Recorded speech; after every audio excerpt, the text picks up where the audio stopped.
backups now. All right, we're back. Episode 10 of Bonsai Boys. Recording now. We got Bo and Shota. How are you doing? I'm good. I'm good. I'm trying to look like you, bro. Shaved it off. Trying to be a true Asian. Problem with me is that I couldn't grow a beard, like a full beard or mustache if I wanted to. Like I just start to look homeless if I keep this past like 5 days. Like people start throwing quarters at me.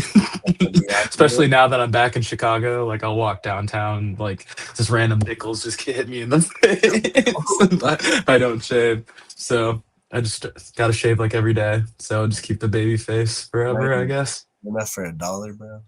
Yeah, exactly. But anyway, yeah, I saw you sent us a picture earlier. The blonde hair is gone.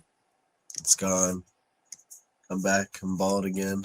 The Juntao was short lived. Yes, sir. It was good while it lasted. It was all right. Are you gonna dye it a different color again? Are you actually growing it out? No. I'll probably keep it short for a while.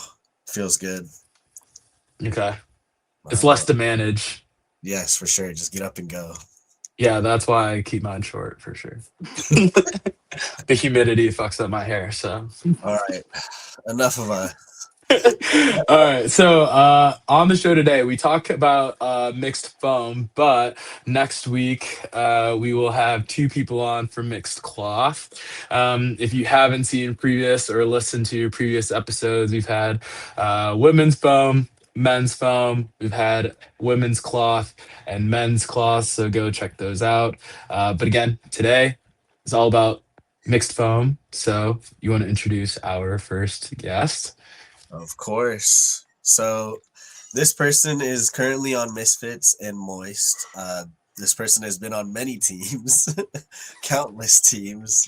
He might have been on like the first dodgeball team ever made, honestly. Facts. He's on his 5th cycle. That's insane, bro. 5th cycle for Team USA. He's he played foam in 2018 to 2019. 2022 and 2024, he was on men's and mixed cloth. And he's played in he's played in 450 tournaments in his whole entire dodgeball career. Damn. Let's give it up to Glen Spejcher. Oh my gosh. Sit down somewhere. God, you guys are really aging the shit out of me. Thanks for that's my boy. Hey. Thanks for having me, guys. That's insane. Yeah. How are you doing? Good. I actually just came from a workout trying to keep up with y'all. So let's go. What kind of workouts you doing? I go to LA Fitness, do various stuff different day. Now transitioning to foam, I have to be a little bit more elusive and flexible. So definitely working on stuff like that pertains to that. Oh boy. That's fair. All right. Next guest. She plays currently on Frenzy and Mixed Berries. I have also played with her before on Groove. Awesome teammate. Loved playing with her. She's on her 2nd cycle. She's a mid-season Clash winner in Toronto.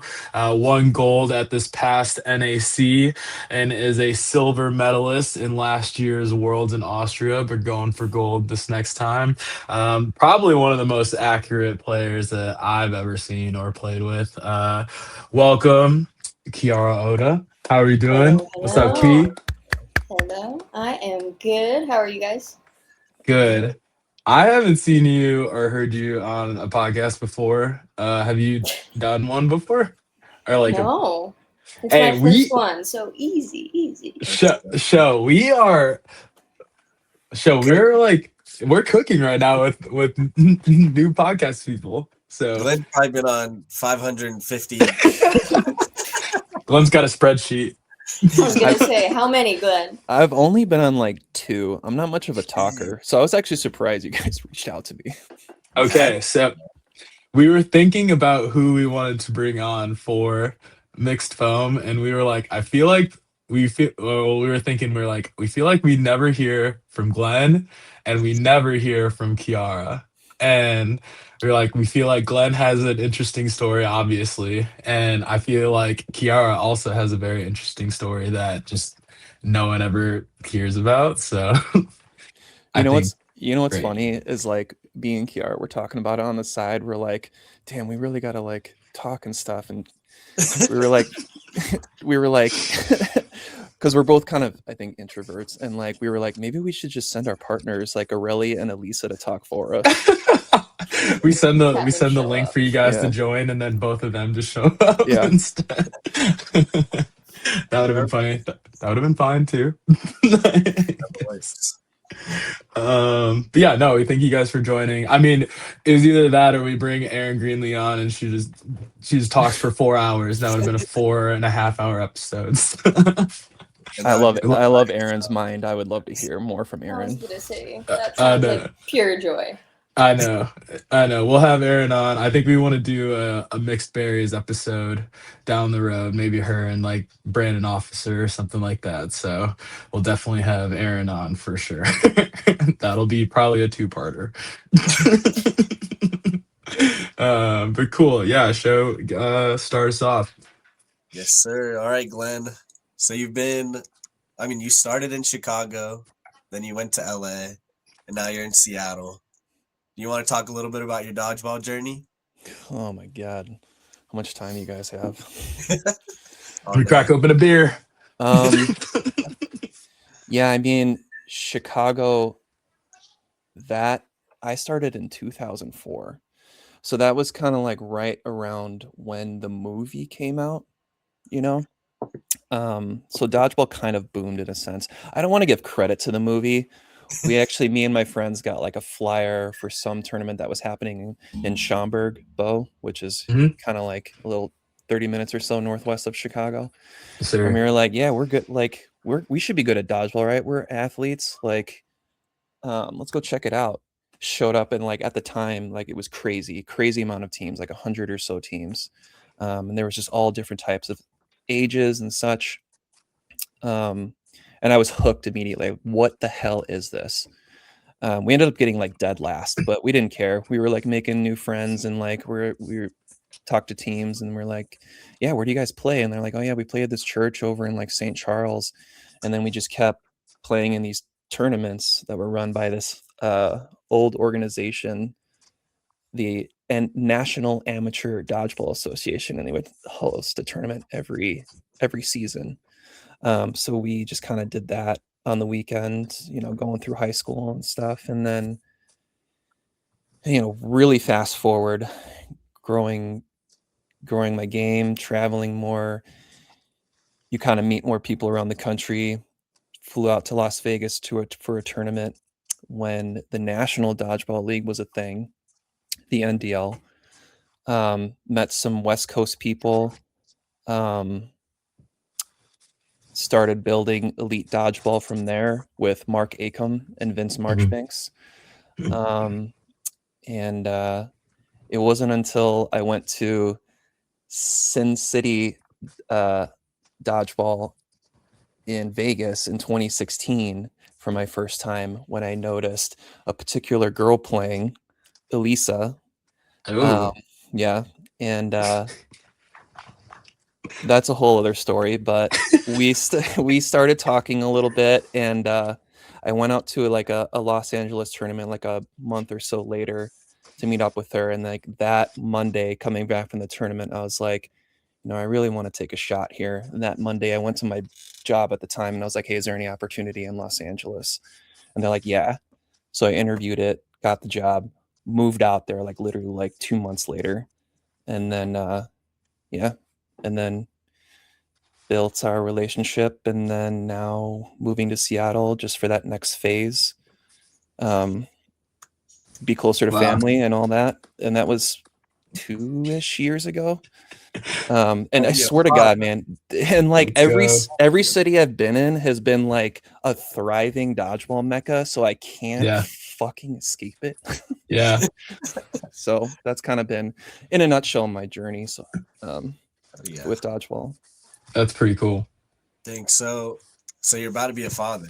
Congratulations, by the way. Yeah. That's Any awesome. day, you were saying. I know. Honestly, you guys might post this podcast and the baby might be here. It literally could be any day. Let's go. Yeah. He'll be our thumbnail. No, I'm just Yeah, kidding. exactly. So, do you want to talk a little bit about like what teams you started on, and then like, I mean, you don't have to name all the teams, but I guess like some notable teams that people might know Jesus onto your Christ. current club. Have you guys heard of Outsiders? We Yeah. have, They suck. My God. I mean, I can tell you the teams I probably haven't played on more than I have. But my original sort of like competitive, like legitimized team was probably Chicago Task Force. Mhm. Back when Elite was growing. And then moving out to Los Angeles, I had to, I couldn't make that commitment anymore with those guys. So I actually developed a team with young Xander. I mean, he's still young, but like younger with like poofy hair, Xander. Yeah. And we made a team called Thieves, which I don't know if Mhm. you guys heard of that team, but Yeah. I really miss that team. Like I was definitely like the old guy on the team, um, but and running with those kids like just kind of made me find that joy again, I guess. Mhm. But yeah, since then I feel like I've just been hopping around and like either teams that have just asked me to like, hey, we'd love to have you, like we need an extra guy. um Man, like yeah, I've ran with Outsiders, I've ran with Class, I've ran with, I mean, name a team that's probably been on it. The Grizzlies at the thing. Like I Yeah. played on Hex once. I played on, yeah. every I team. think the only team I haven't played with is like an old team like Rise of Brutality. I've played with like all the Doom guys, but never officially on Doom. Mhm. Um, yeah, That boy's got a legendary list. But you found a home now. Congratulations in Seattle, Misfits. yeah. Bunch of great guys. I love those guys. Yeah, Honestly, same. if I was on Outsiders, I probably would have been on Misfits just because of Seattle and all of my boys that are on that team. Um, so how has the game changed throughout your whole career? Like what was the meta from day one? Oh my God. Definitely like the speed of the game, but also like the speed of play calling and team structure, right? Mhm. Back then it was kind of like you put together a team, you show up at a tournament, and it's kind of like you're kind of just playing your best, and it's more like open gym than it is like actual like team play calling, Now it's like you're so fast with you have to be so fast with like once you make a call in the huddle for offense, you make the play, and as you're kind of retreating, you're already talking to your other corner being like, hey, let's do this, and you're in your block ready to go, and it's just Mhm. constant like that. It was not always like that. So definitely like the speed of the game and just like the overall like talent has just been so much better. Like I can give you like a good example of like someone that was just totally stunned on where the sport is now. So back at that Minneapolis round where it was you guys, it was Outsiders versus Fallout in the final. And I Mhm. don't know if you know this dodgeballer, but Eric Stone, he's been on Team Mhm. USA. Yeah, he's been on Boosh. He lives nearby in Minneapolis, and he showed up just to come say hi. So it's like me, him, Derek, and I think like Demonte was there too because they're old Boosh teammates.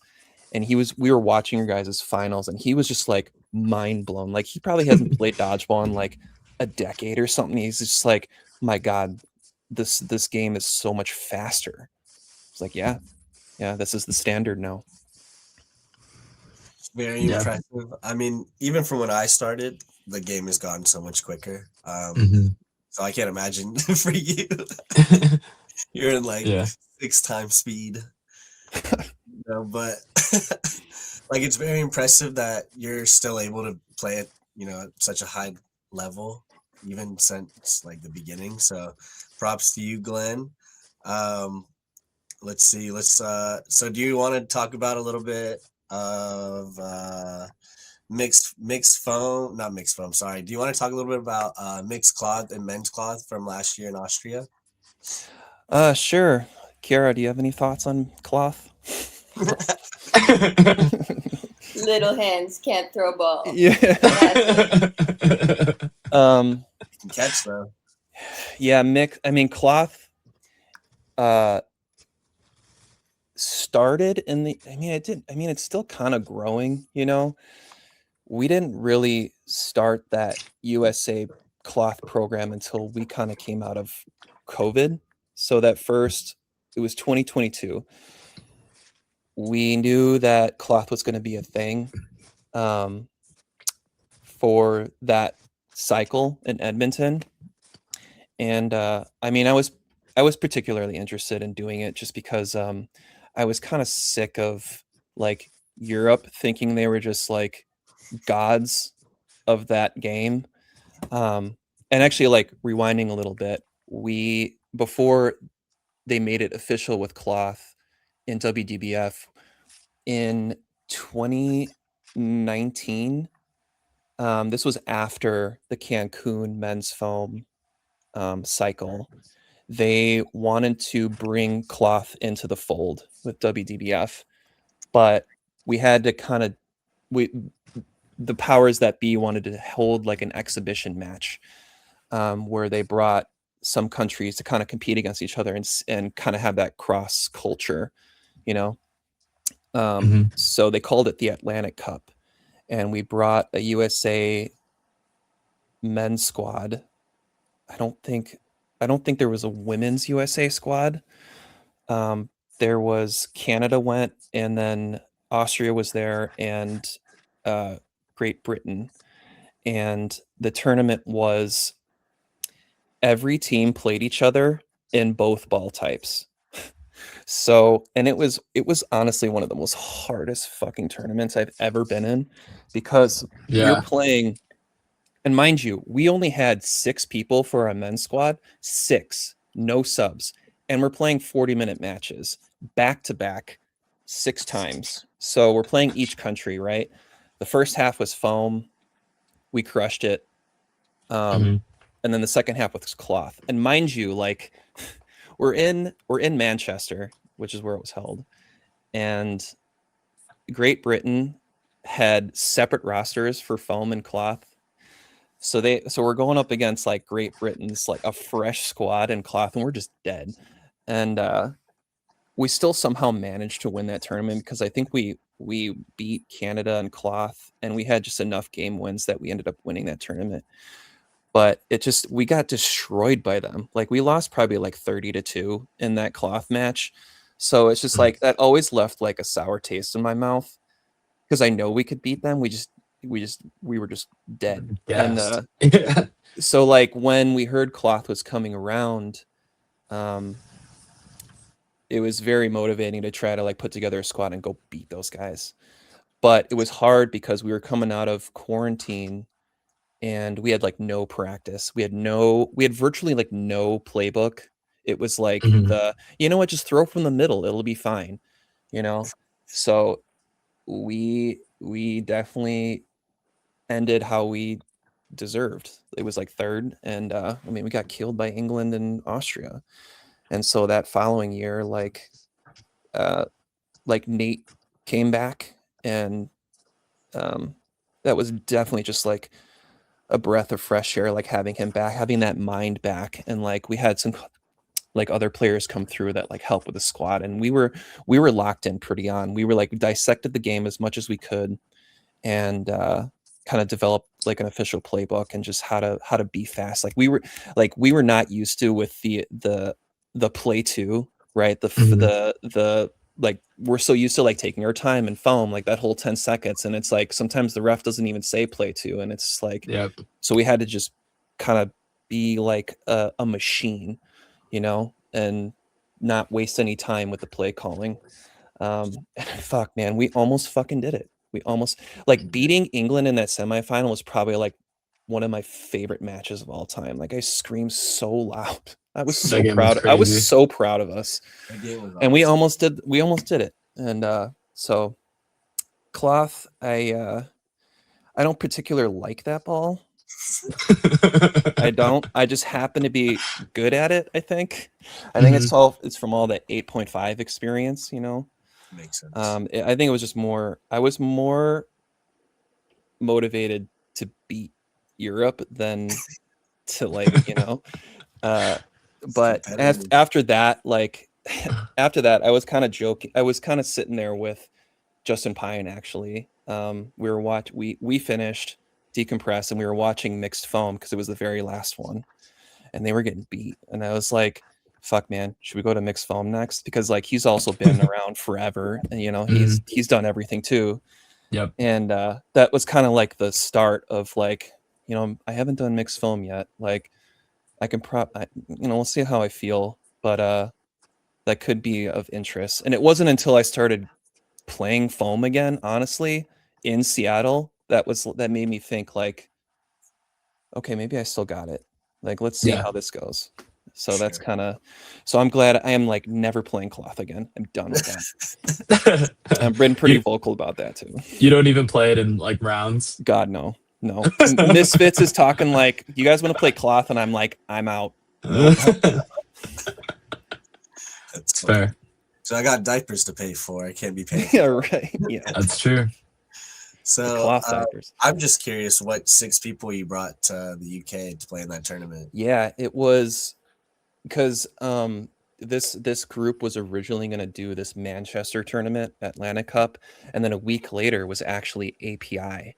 So they traveled from that to that. I couldn't swing API, but they were down a guy, so I managed to kind of just show up for the Atlanta Cup. But that roster was Nate, Eric Stone, me, Cedro, Ketchum, and Cody Stidham. Dang. And Ketchum was dealing with some medical thing halfway through. So he had to like go to the hospital, and we didn't have him for cloth. So we were down to 5 trying to like manage. And yeah. That's a nightmare. And then they were just killing us off the rush every time. So we're basically playing 4-on-6 to start the game. Yeah, there's footage of this somewhere. I need to go watch it. But so you kind of already talked about how you wanted to transfer over into foam this cycle. So I saw you. Well, when I first saw you in Seattle, I was like, "What are you doing here?" And you're like, "I moved here." And I was like, "Oh, sick."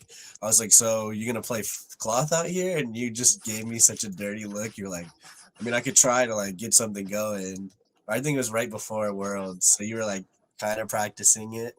And then after Worlds, you never talked about cloth again. And every time I brought you like kind of got mad, not like actually mad, but like you didn't want to hear the word cloth come out of my mouth anymore. You're like, "Oh, you're the cloth guy," and you're like, "No, I'm not." No, I'm super appreciative because like we moved out there, and it was like World's year, right? So I had to like keep myself sharp somehow because cloth was pretty good about practicing in Los Angeles because like Justin was there and like all those protect your neck guys, and like Nate was there too, so it was kind of hard. But I mean, you know, the Seattle community, like when you say like, "Hey, I'm looking to start something," like people just jump on it. Like, I got it, I'll find a gym like this. So shout out to like it was Missy and Jen Takahashi. She's McElmurray, not Takahashi, but they were like, "Yeah, Glenn, we got you. Like, we'll find gym space, we'll invite people." And that was actually where I first met Justin Pothoof, was like these like cloth practices, and we've become really good friends since. But I'm just forever grateful that like people showed up just to help me stay sharp, which was like Worlds was probably like 3 months out. So yeah, but after that, they were like, "Yeah, Glenn's like the cloth god here, and cloth this. Glenn's gonna teach us how to play cloth." And I was like, "No. I'm done. I'm done after this. I'm done. Sorry, guys." So we started facing off a lot at a local league. And I was like, "Dang, Glenn's like not a cloth guy. Like Glenn's a foam guy. Like you still hold your own very well, especially in Seattle. Like you're probably one of the best players there, even still till for how long you've been playing. You're still one of the top players. Obviously you like foam more. You said you hated cloth, so we could skip that one. But what do you think we need to keep doing to keep growing the game, and maybe in Seattle or just in general? That's a loaded question. I mean, I've witnessed a lot of dodgeball, you guys, and I think if I were to report my findings, you have to make the game sort of like inclusive for everybody, right? Mhm. And you have to make the ball or the environment kind of safe, because right now it's like shit's still banned in schools. Kids love playing it, but it's like the parents don't like it. So how do you make the game kind of safe? How do you make it so like kids can actually play it, or literally anybody? And I think like the ball has to be foam in some manner. And I know, you talk about like what's practical financially, right? The foam ball is probably the most expensive ball out there. And I don't know what kind of magical ball we can find that's cost effective and long lasting, but I know it has to be that ball for a lot of reasons, just to get people to play it. Because I was kind of listening to your pod with the alleys, and Mhm. Allie Pohl mentioned, like, and I knew this for the longest time with and I don't want to shit on NCDA or whatever, but this has just been a continuing problem with playing pinch 8.5. Like she mentioned, like she said she showed up and she was like, oh hell no. But like playing the no sting ball was a little bit more like kind of better. Yeah. Yeah, just like as far as I don't know, not getting fucking blasted by a frat bro from like 5 feet away with Yeah. um but I know it has to be that, and you have to get kids involved with it, but then there's also the dilemma. Yeah, dude, showed up like I'm telling you. So after this cycle, like I say, I'm done, but like we need to make a pinch team and go play in one of those NDA tournaments. He's Okay. playing in it. I'm Yeah. playing in one next weekend. I will. Are you really? Yeah, Yeah. so I'll let you know Okay, how it good. goes. I might die. Yeah, please. I'd love to hear that. Because is that your first time doing like a pinch? Yeah, I've never Pinching? played bench. We'll see what Oh my happens. god. Dude, honestly, like work your grip strength up, because that's probably the thing you need to focus on the most. Like your game is already fine, but the grip strength on just consistently it fucking hurts your fingers, man. Yeah, it does. Um I think I have like 5 good throws in me, and I'm cooked for the day. but yeah, it's like uh yeah, and then like the youth, right? It's like you got to get the youth involved, and you're not going to hand a child a fucking 8.5 ball. What are they going to do with it? So, and then like there's also the conversation of like, what are we teaching these kids to look forward to? It's only Team USA right now, which is hot. There's no real structure. There's no real like, maybe someday I'll play for the Chicago Bulls. We don't have anything like that. That's true. So that's it's a pretty lengthy. Yeah, that's why all the other sports That can be. get such, such, I don't know, like you can make money making other sports, so everyone's always like, oh, I'll go play baseball, or I'll go play, volleyball or basketball. Like, oh, I can go play for the Lakers. So you have a great point with that. I've never thought Mhm. about dodgeball in that way. Yeah, and like you think about uh like revenue drivers of dodgeball. Like right now it's only just kind of registration from adults that, didn't do well in high school, such as myself, with other sports. And then you find dodgeball and then you kind of play that as an adult. But uh like nobody's buying a sack of dodgeballs off the shelf, you know. Nobody's gonna buy us a dodgeball and play with that by themselves in their backyard. Um So there's Oh, yeah. nothing real. There's nothing real to sell with dodgeball other than like content. That's fair. Yeah. Yeah. So that's a whole other. It's a whole other like struggle with the sport too. But I definitely think the answer has to be foam. It has to be. Because the mentality, like, and I'm guilty of this too. Like back then, when I was like 24, like, yeah, pinch 8.5 is like the toughest, fucking, most brutal shit ever, and it's like, no, like that's not it anymore. That's not how. I mean, you look at like where has that how has the sport grown from that mentality? It really hasn't. And then you look at Mhm. foam and it's like, fuck man, we're on a world stage. Like you look at like Toronto kickoff and there's just like men's, mixed, women's, and it's just huge. Like 8.5 doesn't do that anymore. It probably did back then because that was like the only dodgeball to be played, but you kind of have to keep adapting with what the rest of the world is doing. Do you think we mostly played 8.5 because of that movie? Maybe, but I think yeah, it's just kind of like that primitive fucking caveman style of like it's the big red rubber kickball that people played with. Like I don't think I will say like when I first started with 8.25 foam. Mhm. So I did foam too. was a thing back then. But I think I'm just like I mean maybe that was like a mostly Midwest thing and maybe East Coast too, but I think just that mentality back then was just like 8.5 is king. 8.5 is king. I mean, foam, I feel like didn't really get introduced until like mid 2010s.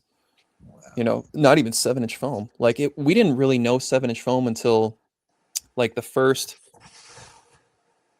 kind of USA teams were happening with Mhm. WDBF. So that was still relatively new at the time. It's wild. Yeah. That's so wild. So you talked about how you've played a bunch of different ball types. The one thing that I've noticed about you is whenever I play you, your ball, I honestly don't know where the ball is going to go. Like it could go left, it could Same. go right. You have like weird arm angles as well. Um, I would say you're probably one of the most annoying people to play against. I agree. Sorry, but you always piss me off when we play against each other because like what's gonna happen? Like I have no idea what's gonna happen. Do you want to talk about how you kind of learned how to throw and maybe how you manipulate the foam ball so well? I always just say that Glenn's just throwing frisbees out there. Like it's not. Fuck. Um, I mean, I've been playing sports forever. My dad was actually a quarterback. I played football for 11 years. I played quarterback a little bit, but I transitioned to wide receiver because it was just honestly more fun. Mhm. But you know, I played baseball when I was a kid, so I kind of always had some sort of throwing mechanic. But when I found dodgeball, it was it was like I was playing like multiple different types of balls. So like I never really had like I don't know. I felt like everything was just like different with like I kind of had to change everything about how I was throwing a ball all the time. There was no consistency with one ball. To the point where I was playing football too and I got tackled and hyperextended my arm and I couldn't raise it past here. So I had to learn. I actually quit football after that because it hurt my dodgeball career, right?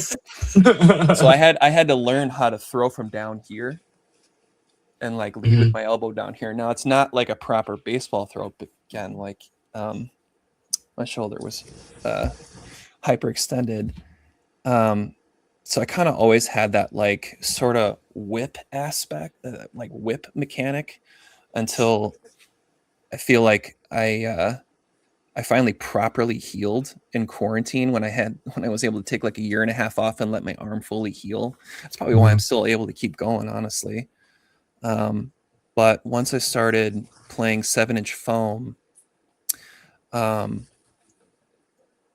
it was just repetition, repetition, like, you know, 10,000 throws, and you kind of feel the release and how you want to manipulate the ball. And then as you kind of like start getting comfortable with your throw, how to eat. You're like, how do you elevate your game even more? And you take tools from other players that you play. Like I remember when I got hit with my first no look throw by someone way back then, and I was like, and I got blasted in the face, and I was like, holy fuck, that was genius. And like, so you just implement little things like that in your game. And so, especially if I'm coming out of a middle, I want to make sure you don't know where it's coming from ever. So if that means angling my body a certain way to make it seem like I'm going to throw this way, like Justin Pyan's like fucking great at this, right? Like he's like a right corner. He's so good about just like this and then throws it across and you don't even know it's coming. Yep. So I think it's, you have to think about like in dodgeball, you're not just throwing at a target. You have to be deceiving with your throw. And that can look like a bunch of different things, like where you're looking, where your body's positioned, how you release it, how fast you release it, as just like an individual thrower. But then like there's also the elements of like utilizing the rest of your team to help you get that kill. For sure. And like it's very impressive to see how accurate you are with all these different throwing motions, because I'll try to, like, I've been practicing different throwing motions at home in our local league or local just Sundays, and I literally can't hit anything. So it's just repetition, man. Like sometimes I would go to Ballard on Saturdays, and it's just open gym, and those balls are trash. But like I will literally just stay on the back line and just throw 60 footers just so I can find where my ball breaks and like practice where that breaks and then where it ends up, where I want it to end up. And then also like, where is that player going to be when I throw this ball? Not necessarily where they're at. So it's just constant repetition of that. And just, that's Glen's just big brain and I have a small brain, but That's fair. I don't know, man. Small brain's been, you've been successful with that small brain. So yeah, I mean, I do one thing and it's throw straight. it's run at people and throw straight, and it seems to be working out. Yeah, I can't do that shit. Yeah, but you're still successful too. So, all right. This is my one fun question for you. You've been on a team with multiple numbers of people. Make a team with like an all-time teammate team of 6 people. Man, I had a feeling I was gonna get asked this question, and like I had to like genuinely look back at like old shit, Spreadsheet. Right? Like I had to look at old photos, like go on like old pages that aren't engaging anymore, just to like help my memory of players. And like honestly, it's like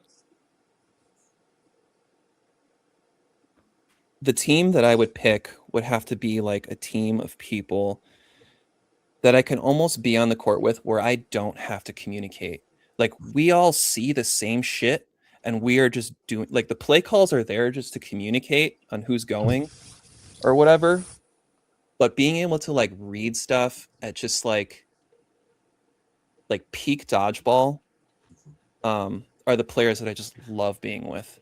And that, I mean, that kind of just goes back to maybe it's just like a bias thing with vets, right? So like I'm talking like playing with Justin Pyan and Nate Kreider on cloth. I was like, fuck, man, I feel so secure. I feel so confident with these guys. Like we're all in sync. We're all on the same page, and we're just doing our shit. I definitely would have those two guys. And honestly, I know Eli's young, but the way that dude sees the game at this stage in his life is this dude's going to become, he's already crushing right now, and this dude is going to be the greatest of all time if he keeps going. Amen. Definitely Eli. Honestly, just like, and then like as a hype player, like someone that just like whenever they do anything, like even a catch or whatever, like that will just give me that boost of like next level dodgeball play that I need to achieve. And that's Karina Amescua.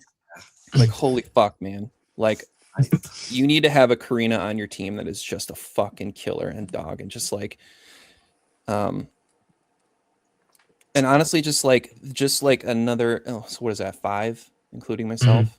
I would honestly just add also like Kate Gong. Like she's probably the most decorated player as far as like a world's level, and like she just like knows where to be and her timing and all of that. She might, I mean, like she might not have like the velocity, but her timing and precision with throwing is like insane. Like there's a reason why Mhm. she's just always successful. And like with that team, it's like we don't even have to watch film on people. Like we don't even have to like do any complicated play calls. It's like we know what we have to do and then we just fucking do it. Yep. And like whenever if any, like it doesn't matter who I'm with on that like court, if it's 2v6, like I'm trusting like we're going to get this job done with any of those players. I think it's just like I think about like the presence on which players bring to the court, right? It's like, yeah, you might throw hard, you might um be a good catcher or you're super elusive, but like how do you read the game? Like do you have the intelligence? Do you have a clutch factor? Like are you confident, composed, you know, Mhm. clutch? Um and then just like attitude. Like are you just kind of like, are you down because you get out, like, or are you like pissed that you got out and you're like, no, I'm not letting that fucking shit happen again. It's just that, I don't know, it's just that like mentality you can't really teach. It's just something you kind of develop from just like the years and court time from playing. I think people also get it from just being like really competitive. Like Mhm. for me, I knew when I started, I hated losing, even if it was like a round robin game or something. I would be like, oh, I shouldn't, or I was really hard on myself when I started. Now I'm not as like hard on myself because I do realize like I want to have more fun and I'm on the court with like people that I like, so it makes me have a lot more appreciation with playing with people. But that's a good point. Just playing and keep just studying the game, and then obviously getting to a point to where you're comfortable in every situation, and then you're just clutch. And it's what is it, Bo? It's like when hard work meets talent or something. I don't know. Do you know that saying? It's like like I don't remember. It's Yeah, Is like it small is it brains. the Well, like hard work beats talent when talent isn't working then? exactly. That's yeah, a and good talent isn't thing. working hard. Yeah. See, Yeah, look, yeah. silent killer right there. Exactly. Exactly. We'll transition into Kiara. Exactly. Great Silent transition. All right, Thank Key. God. I need a drink. All right, Key. Yeah, I guess like starting off, like how did you even start playing dodgeball? I think it was around like 2019. I played softball like all my life and played in college. Oh, And cool. then after that, I was like, oh, I need to like move my body and exercise. What can I do that's not softball? Because I'm just kind of done with that. Yeah. And then I think I was just surfing the internet and I just found WeHo Dodgeball and I just joined the league right away. And after that, I was like, oh my gosh, this is so cool. Like, I just loved the game and just like the community was awesome.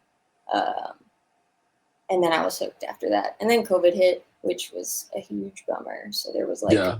a couple year hiatus. And then I got back into it in like 2023. And since Mhm. then, I'm like addicted, Yep. definitely. Yeah. So what well, in softball, what position did you play in softball? Second base. Okay. I was a middle infielder too in baseball. Yes. Like it. So that explains accuracy. Yeah. Yeah. Yeah. I can definitely tell now that I think when I think about your throw now, your shuffle and then you throw. Definitely an Yeah. infielder infielder throw for sure. For sure. So yeah, definitely can definitely understand after you're done playing in college, like you still want to be competitive, and it's like, what do you do now when you're done playing? Because like you go to practice, you have games, and then after that, it's just like, all right, now what do I do? So, Yeah. so in WeHo, like my understanding, is it mainly no sting that WeHo plays? So is that what you started with? Yeah. Mm-hmm. Nice. Exclusively no sting, I think, till like a little bit 2022 and then 2023 really My full fa- on. my favorite rolls eyes. I actually Take it started away. I actually started kind of like Glenn with 8.25 foam. Yeah, big, or we call it like big foam. In Boston, they played a lot of big foam, but I also played a lot of no sting back then too. But didn't didn't like it that much back then either. But so did you when did they kind of like, or were you first introduced to foam, I guess, like 7-inch foam? I don't even remember like exactly when I mean, probably 2022, 2023, but somebody, I can't remember who it was, came up to me and was like, hey, there's this league on Fridays that you should consider joining. And it's like this Friday foam league that we have. And I was like, okay, like, what is that? And then I remember just going in like completely blind, did not know or understand any of the rules, like burden. Mhm. Yeah. I don't even think I really understood that in no sting, and I definitely did not understand that in foam for like a long time. Um, I miss that and Hollywood gym. then, huh? I miss that Hollywood gym, by the way. The old church, the Yeah. old church. And then I think I played in like one USA tournament in 2022. It was like an LA round. Still did not know the rules, and I remember Joanna, shout out Joanna. So like in WeHo, you can't hit people in the head and the lines are soft. I learned Okay. very quickly from Joanna, you can hit people in the head and the lines are not soft. But yeah, I think around then was when it started. Nice. Yeah, I one of the hardest things for me when I started playing 7-inch foam, especially in tournaments, was the difference in burden between that and no sting. Because burden and no sting, like the color ball difference, that made it really easy. Yeah. I But then in foam, I would make a counter and like my teammates would be like, "Oh, that was a good counter," and like think like I would think I was doing something well, but it was really like we were supposed to throw, like we were gonna have to throw anyway.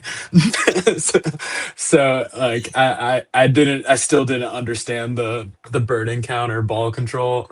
I was just kind of throwing Yeah. just to throw. I feel like I was just like, this is moving so fast. How do people know who threw it last? Like, I don't Yeah. know. How do you count how many people are here? Yeah. And Yeah, then counting like how many people are on each side. wild, wild. Too I was much just like, math, I was kind of just like flipping a coin in my head, and I was like, all right, heads, let's throw this ball. right? Or somebody just gives you the nod, like, Yeah. hey, I can do it now. I can do it now. Yeah. All right. So LA has created some of the most like prolific women in the game.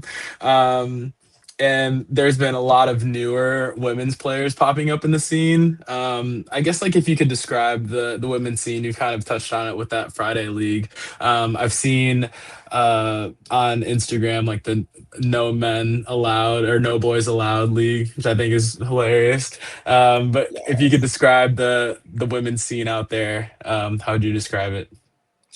It's good. I feel like No Boys Allowed is definitely like our big draws a lot of women in, like especially women that don't feel super comfortable like either playing with men or starting out with men. It's like a Yeah. nice way for them to get involved in like a safe space that's all the women there are just like super supportive, listening to music, like Yep. good competitive time.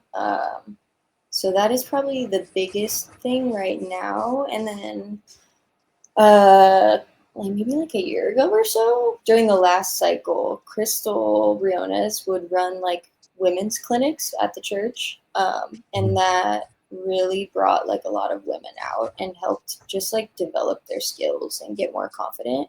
Because I think people want those opportunities, but it's hard when there's just like one night and they're playing for 1 hour. So that was a really nice space where it was like 2 or 3 hours and people felt like they were in a good place to communicate like what they wanted to work on. And Crystal was super like receptive to hearing what people wanted to work on and making sure that that was incorporated into the clinics and stuff, and just like welcoming everybody with open arms. That's pretty cool. Mhm. Yeah, I think one of the coolest things that the Boston Dodgeball League did while I was still living there is the start of the she they leagues out there, Mhm. and being able to volunteer to ref that and watch the women have a safe space to play and feel like they can do what they want and free play and not feel like they're gonna get hit by men's players during like our open gyms, because I'd feel bad sometimes like newer players would come try out open gyms, like they would find us via Google or something like that, and then it only takes like one poor experience or like you get hit in the face by accident, even if it's like an errant throw or something, and then you just don't come back and then you lose that player forever. But the She Day League was really cool. Like it grew, like each league like grew like different players, and that was really cool to just be there and watch the women and everybody just have a really fun time. So I was Mhm. really proud of the BDL for that. Um, I feel like we said before, we've never seen you on any podcast before. We're honored that we're I'm honored. What? we're the first. So if there was one thing, I guess we're learning more about you, but if there Mhm. was one kind of like interesting fact that may not be a dodgeball thing, what's something thing people wouldn't know about you? Hmm.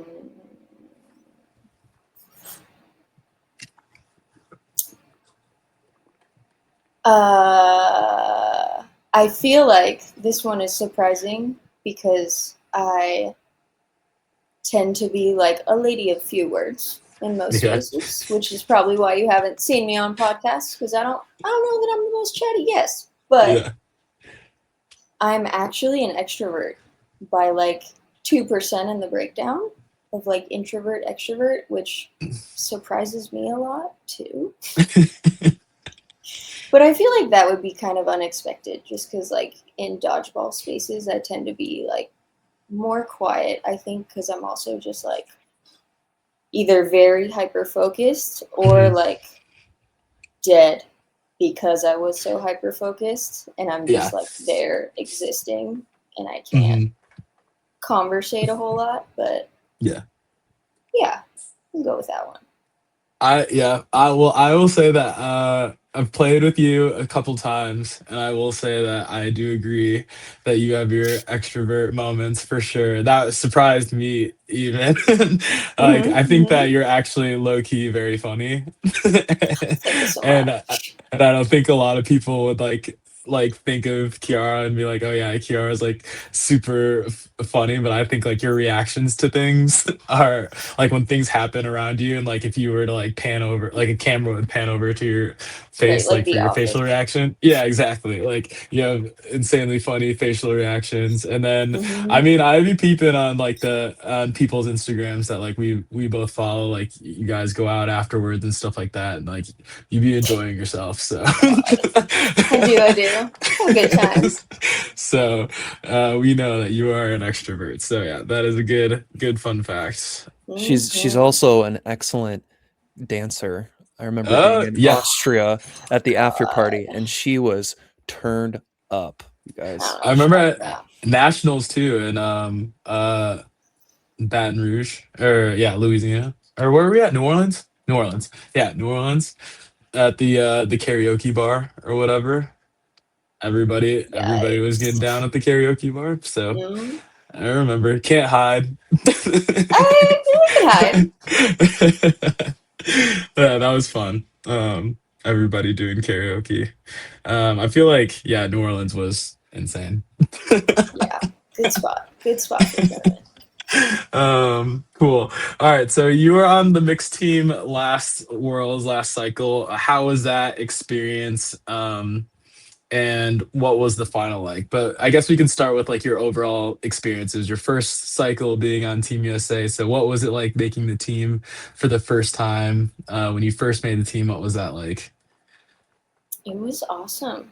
I don't know. I think like leading up to the combine and stuff that year, I I put in a lot of work. Like I worked very hard with like Crystal and put in a lot of time, but I don't think I ever expected to like actually make the team. So that in itself was like pretty wild. And then after that, I feel like just I learned so much being on that team just about like strategy and different ways that people think about dodgeball that just like blew my mind because I had never been exposed to like that high level of strategy. And now in hindsight, I'm like, how did I play dodgeball before? Like, what was I doing? Because I wasn't really paying attention to things like how many people are on the court, you know, Yeah. like not, I feel like I was used to like kind of taking orders and executing, and I liked that, and I was comfortable in that space, but like had no idea what was behind the curtain. So that was really Yeah. cool because I feel like the mental like strategy aspect of the game is really fun for me now, Hmm. and I really enjoy that. But overall, like the tournament was great. I think our team had like very good chemistry and like super supportive, and everybody was really open to like helping each other out, cheering each other on. Very like hardworking group. So that was a really positive experience for sure. Yeah, Yeah, definitely. I used to call Key six. Every time I saw Key, I would just put up six fingers. I would be like, "Yo, what up?" Because Key was the only one at Combine last year to hit all six targets, and I was like, Yeah, "She went Wild. 6 for 6." I guess like yeah, on that tip, like you are probably one of the most accurate players in all of USA dodgeball. So like where does that come from? Like do you practice it? Like any tips for players that aren't as accurate as you, which is all of us? I mean, I feel like I kind of cheated with softball just because it just like there when you're making certain throws to people, like it needs to be like in a certain very specific spot. So I feel like that background helps a lot. But I think I also just used to practice like so much. I would get those like little kitty like plastic kids cones and Mhm. just throw at them like nonstop, different angles. I'd get bored at lunch at work sometimes, and there's like a little racquetball court thing outside, and I would just go and like smack cones outside because I Nice. think, yeah, if I wanted to practice and I didn't have anybody to practice with, that is like a thing that I could do. So I just did it a lot. Probably too much, honestly, but it was good. I know Coach Jeremy is somewhere smiling here.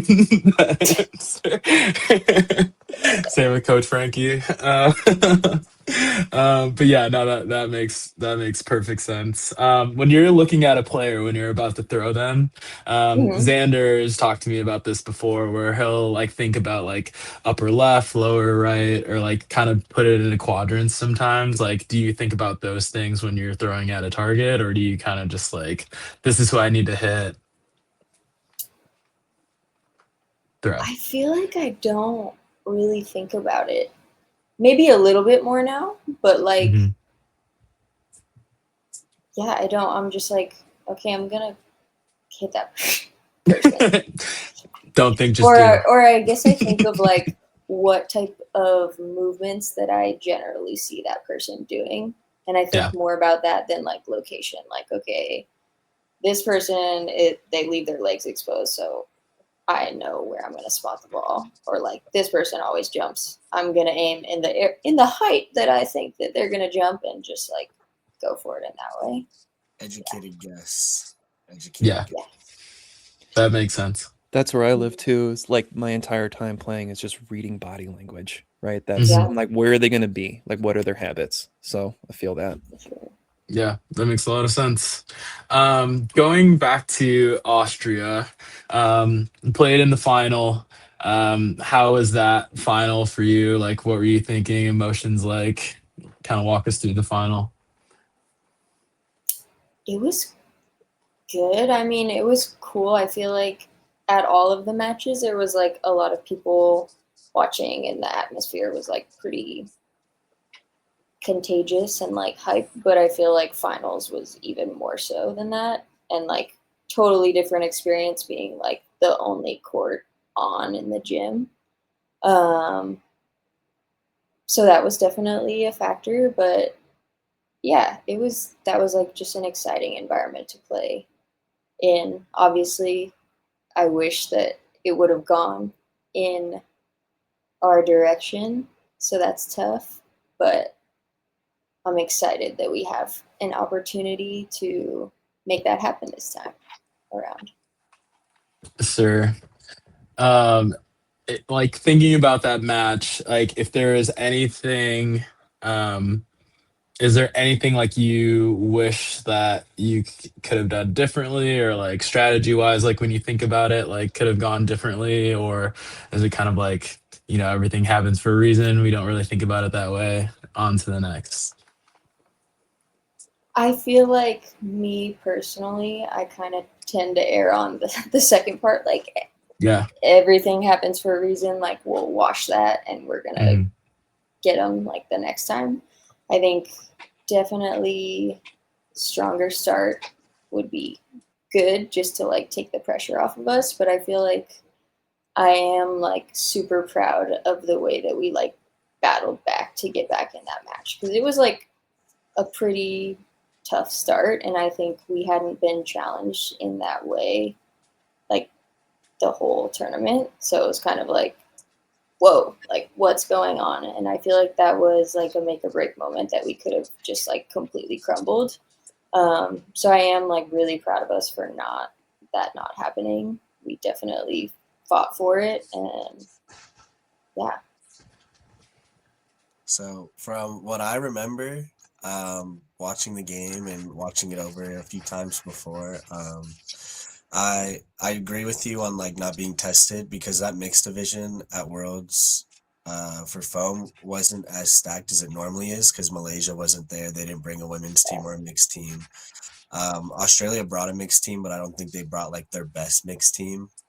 And then Hong Kong had like a mixed team, but it wasn't like their best players either that they could have brought. They brought like it was kind of like a minor league team, I would say, or like a team like it was a bunch of 16-year-olds. Like it was a bunch of kids that were like, okay, let's get them developed for Worlds and then put them on a team for next year. So I totally understand about like, oh, we weren't ready for it because Mhm. if you don't get tested all round robin, all of a sudden you're in a finals game and you're going against finally like a competitive team. It's kind of hard to like lock in and be like, hey, what do I need to actually do? Or like you kind of coast in a way to where like, oh, if I throw this ball, it's gonna hit them. And now like Mhm. come into a finals and you're used to them not moving as much, and then you realize like, oh, these people know how to play. Like I have to place it better. And like just Yeah. from watching it, the first half, you guys just didn't hit, and it was probably because of like coasting through round robin. But it was very impressive to see like how everybody bounced back, and like just being in the crowd, I was very proud of you guys to like how you fought and how you battled because it was insane. Like I think you guys were down like what 5-6 maybe at one It point. was I six think one. so. Try to Yeah. black it out, but Yeah, yeah. exactly. I think so. That's a good way to think about Yeah. it. But it was insane to like second half, like you guys woke up and you're like, no, this isn't over. And I wish like maybe it happened a little sooner, like there's a For game or sure. two in the first half. But it is what it is. I agree with you. I mean, who cares? Come back this year and like win it with even better competition at Worlds, right? I'm very Yeah. excited to see you guys play. You guys have a stacked roster, so Yeah. sorry. Yeah. That makes sense. Super excited. Yeah. Um, so I guess like uh for a preference question, like, have you always preferred mixed over women's? Or is it kind of like, did you try out for both originally and they placed you on mixed? Yeah. I Okay. feel like I don't really have like a super strong preference because I like both. They're just Okay. like in my mind, they're just so different. Yeah. I think like I feel more confident in mixed for sure, just because I've had more opportunities to like play mixed at a higher level than I've had with women's. So I feel more comfortable in like knowing my role on the team and knowing just like what I'm supposed to do and executing and how the parts are supposed to move together, I guess. So if there's a preference, it's probably like slightly mixed, I guess, partially because of just comfortability and I like my people. I like my Yeah. team. So Nice. yeah. Have you played? I can't remember. Have you played at the thing before? I Yeah, right. did. Okay. Yeah. Back when I was on Twisted, my first team. Shout out Oh, okay. Megan. Yeah. Nice. Okay. Because I couldn't remember if you were at the past one or the one before or the I last was 2 years. not. Okay, gotcha. And then yeah, you kind of touched on it a second ago, but like, how do you approach each style differently between women's and mixed when you play? Hmm. I feel like in mixed, I can be a little bit more like, I don't know if risky is the right word, but kind of. Hmm. Not like to the point of being reckless, but uh, I feel like that is definitely a component. And I get to be more of like a sleeper agent spy, whereas in women's, it's not like that. Like I feel much more exposed in a Yeah. way, um, and just like mindful in a different way. I don't know if that makes sense, No, I definitely understand what you mean there. yeah. Um, yeah. That makes sense. Um, Definitely like a sleeper, bro. Like she's a silent killer, like I was saying. Like you don't let people disrespect you. When I've watched you play, you don't let people disrespect you. Like when they throw in front of you, you are ready to counter. yeah, Like and trade in or your even head, like go trade. you're just like if they're throwing, I'm killing them. And that's really hard to find in any player really. Just to be Hmm. like, okay, this person's disrespecting me, I'm gonna throw at them. That's probably one of the biggest things I try to tell people is like, hey, if people don't make you the target, make them make you the target.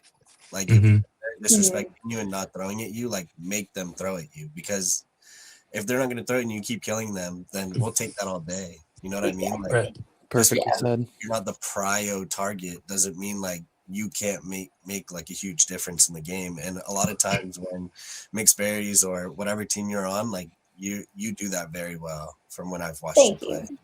Of Yeah, course. Yeah. on Thank that you. point, like, I think you're very anticipatory, like on your throws, like Stop kind of him. like piggybacking. Yeah. She stays steps ahead, right? Like that's the space.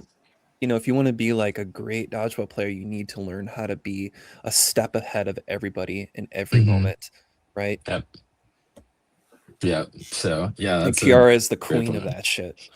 Yep. I don't know about all that, but I try. You know. Can't Queen, Queen have Key. Queen. um, all right. So Shota has a fun question for you as well.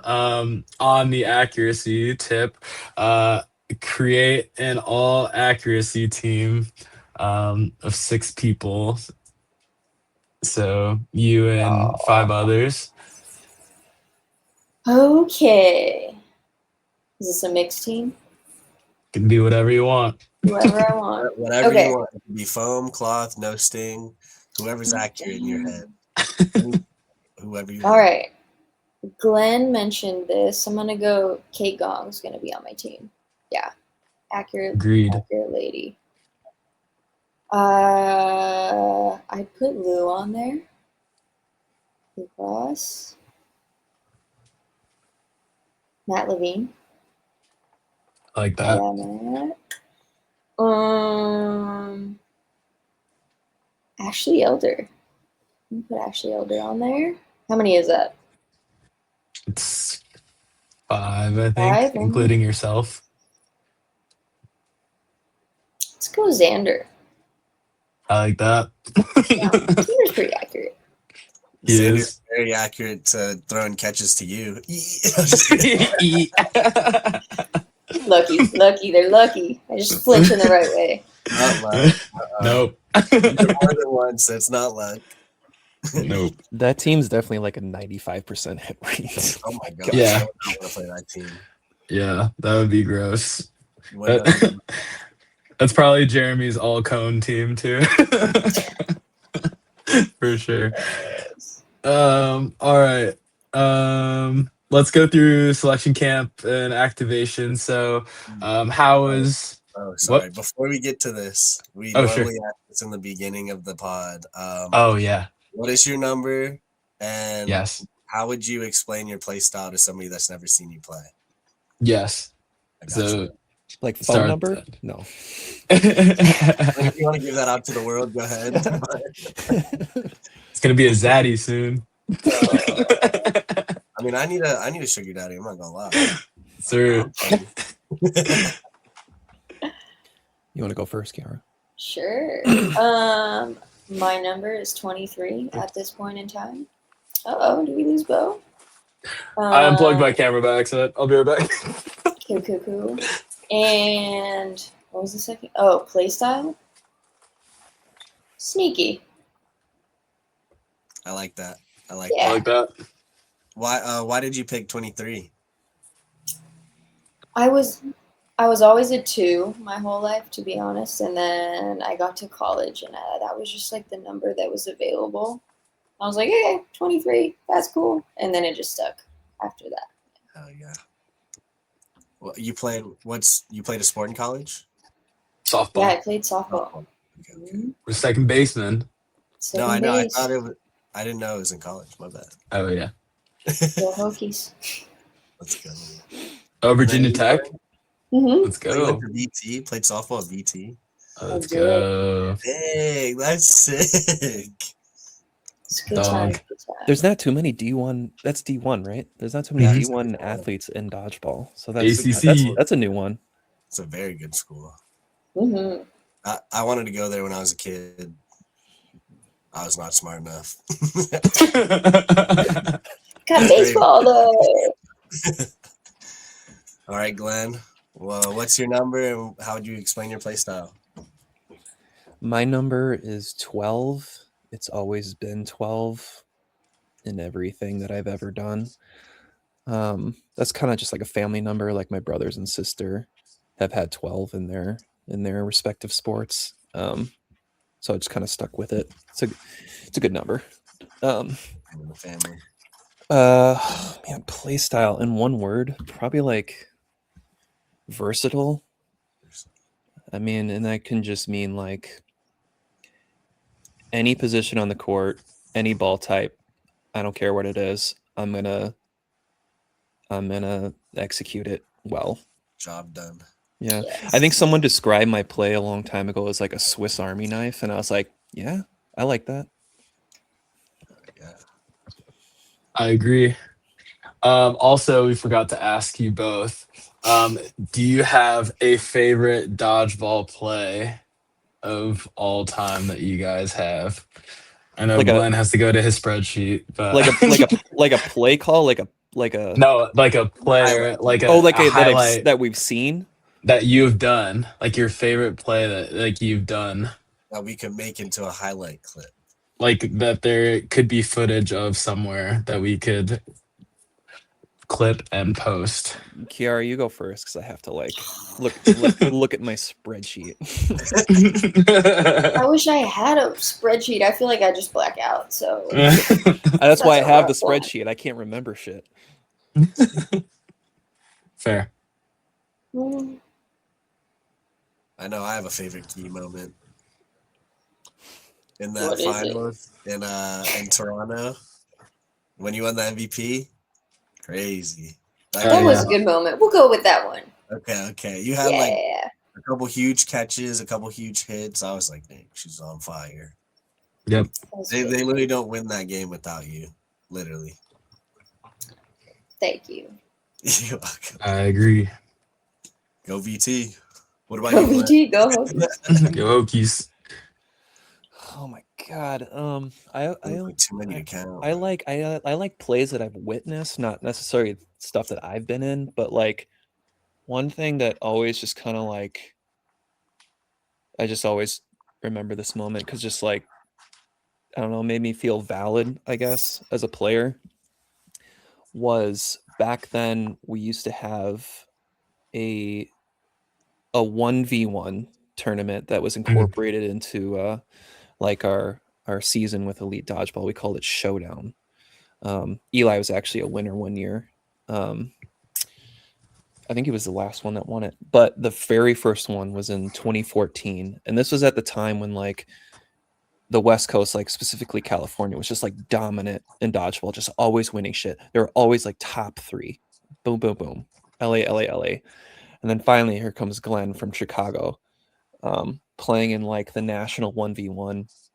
Ketchum was the rep at the time for the West Coast because we had regions, right? We had North, South, East, West, and the other two were East was Jeremy Meadows, and the South was Justin Carroll, and then there was me for the North, and I ended up winning that. And it was like the first thing, like the Midwest, like finally won something on like a national scale, and like everybody from like Chicago was like hoisting me up, and I was like, holy fuck, like this is fun, like oh my god, I did it, you guys, we did it for us. And then That's actually so sick. yeah, so there's footage of this too. Oh, share yeah, it. if you look up Elite Showdown, Please show that. yeah, there's footage. Yeah, and then like it was so hype, everybody loved it, we kept doing it. And we tried to incorporate like a women's 1v1 with it, but it was still like at the time like struggling to like get women to participate in dodgeball. I mean, like rightfully so. But yeah, like Showdown was always like a favorite thing of mine because like I just felt like I was always in control. Like I never had to worry about anyone else next to me. It was just me and the person in front of me. And that was back when I could still fit in like medium shirts. Like I was playing like you, Shota, just fucking running up and like as fast as I could, and just like I can't really do that anymore. But I definitely miss that shit because it was always so hyped because like we would host those final 1v1s like at our nationals, and like everybody in the gym is watching it, and it's like it was pretty fucking hype. And I really wish USA Dodgeball should bring it back. Honestly, they should. Like I know they've been doing like 1v1 tournaments, but not like at a. Oh yeah. Oh my goodness. Yeah, and it was with 8.5, you guys. No pinch. This is insane. The throw line. You guys, like look how close that throw line is. It's fucking like not even 5 feet. Oh my god. You start with a ball and there's one ball in the middle, and you each get one ball gets one throw. So if you all miss, you start again. Oh my god. That probably hurts so bad. Oh my god. Yeah, people were just Derek. Is that Derek? Oh, Derek, yeah, Derek's been around for a long time. Yeah, point blank catches. There's me. Glen. They missed. There's Derek. Yeah. A block. Let's see it, Glen. Get shit on. Derek, yeah. Oh my gosh. This is insane. The compilation is. Oh, let's go. Oh, like I'm playing like you, show. Like I'm just relentless. I just go. This is crazy. Oh my goodness. This is crazy. I think I played Derek in the final, maybe. I don't even remember. That's so cool. Oh my god. Look at splits. Oh my god. You guys, I'm sorry for the audio listeners listening to this, but watch this on YouTube. Oh, they can't even see this? Oh my god. Well, I mean, if they watch this episode on YouTube, dude, I should post this in the WhatsApp chat just to make sure he remembers. Oh my goodness. Let's go. 1-0. So for those that you can't see this, it is the Elite Dodgeball North Region Showdown. Crowd line. Yeah. Dang. No, look how close the throw line is. No, It that I is would be I would Oh be my gosh. terrified. Oh my sweet. Yeah, and this was like best of 5, and Yo, then Oh my nationals was like god. Look Look at that this guy. handsome man. yeah, That it was so fast. It was like you only get like a best of 5, and then nationals was like a best of 9. So it was like, you only every throw was precious. that was insane. 11 years. I'm gonna show that shit to Derek in our next. And we actually have like a team call on Just be on like, hey, Sunday to do we film. have film And study. And I was like, wait, actually, let's walk through this Watch really this quick, real and I'm just gonna quick. show. Break this Be like, down. hey Yeah. Frankie, I want your advice on something real quick. This is something I was watching the other day. Once I jump and block this, do I shit on this person? That was awesome. I'm gonna go on a rabbit hole of elite No, me dodgeball. too. YouTube Do it. guys. Together. There's so many of them when I just watched. So yeah, And I saw Cody Foley on one. So yeah, he's definitely won a national. Cody Foley. that was awesome. I don't even know how he got there. I don't even know how he got to that point. Favorite on this moment. episode. Favorite moment. Oh yeah, And I was favorite just moment. yeah, the first showdown one. All right, so we're gonna clip one of those. We're All gonna right. clip Eric getting shit on. We're gonna have that audio in the On background. repeat. Just make it a GIF. All right. So we'll talk about activations and selection camp before we get to the crowdsourced questions because we got a lot. So walk us through camp for you both. Did you guys, Kiara? Did you do women's and mixed, or did you just do mixed? I did both. You did both this time, and Glenn, you just did mixed this time around, right?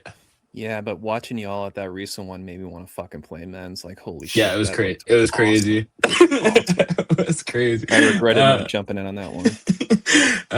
Yeah, you definitely could have jumped on our team because we were down to Monte, so I definitely could have made room for you. But how was the mixed side for you guys with like the teams predetermined? Did you guys like that structure?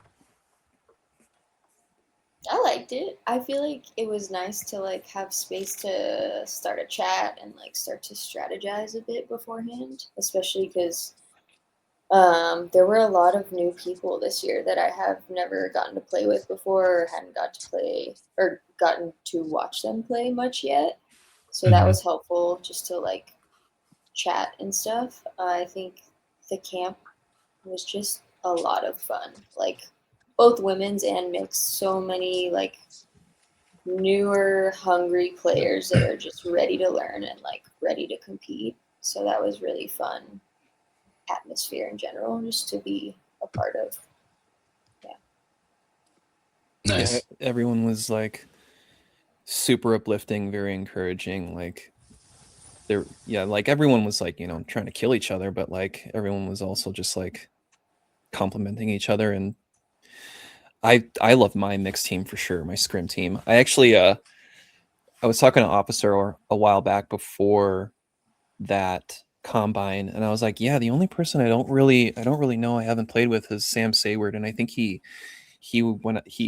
relayed that to Frankie, and Frankie made sure that me and Sam were on the same team.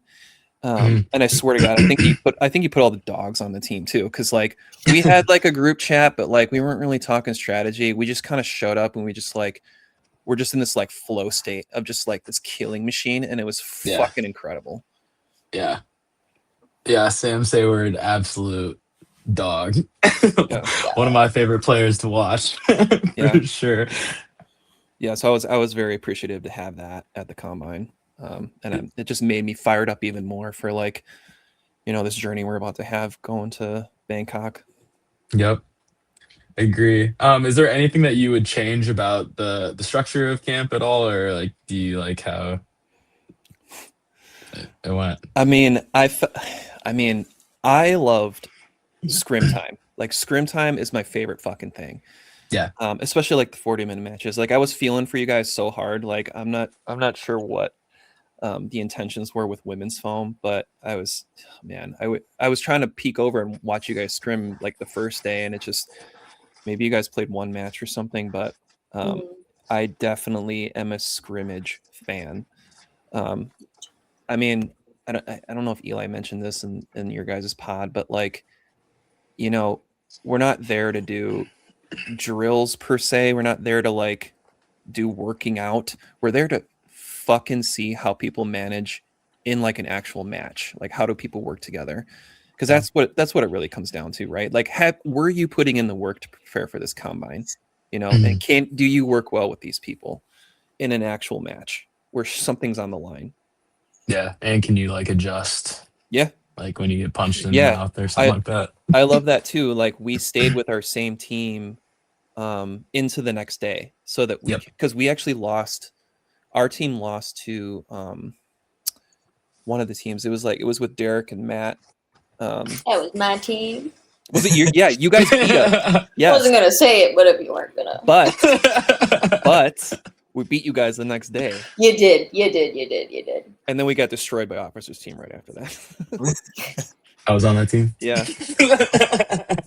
It was close. Like, you softened him for us. Yeah, it was close. Like that 1v1 with Kathy and Gage, like that was like the game-changing moment, and Kathy was just fucking clutch.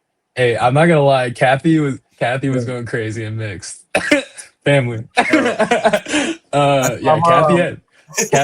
Kathy had some crazy catches and clutch moments in mixed. I was really proud of Kathy. She does that, man. She's a vet. She's been playing a long time.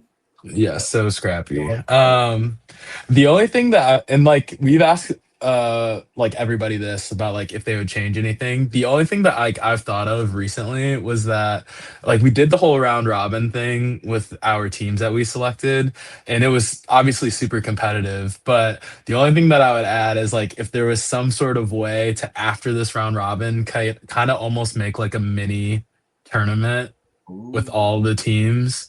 Because then it's like that would even up it even more.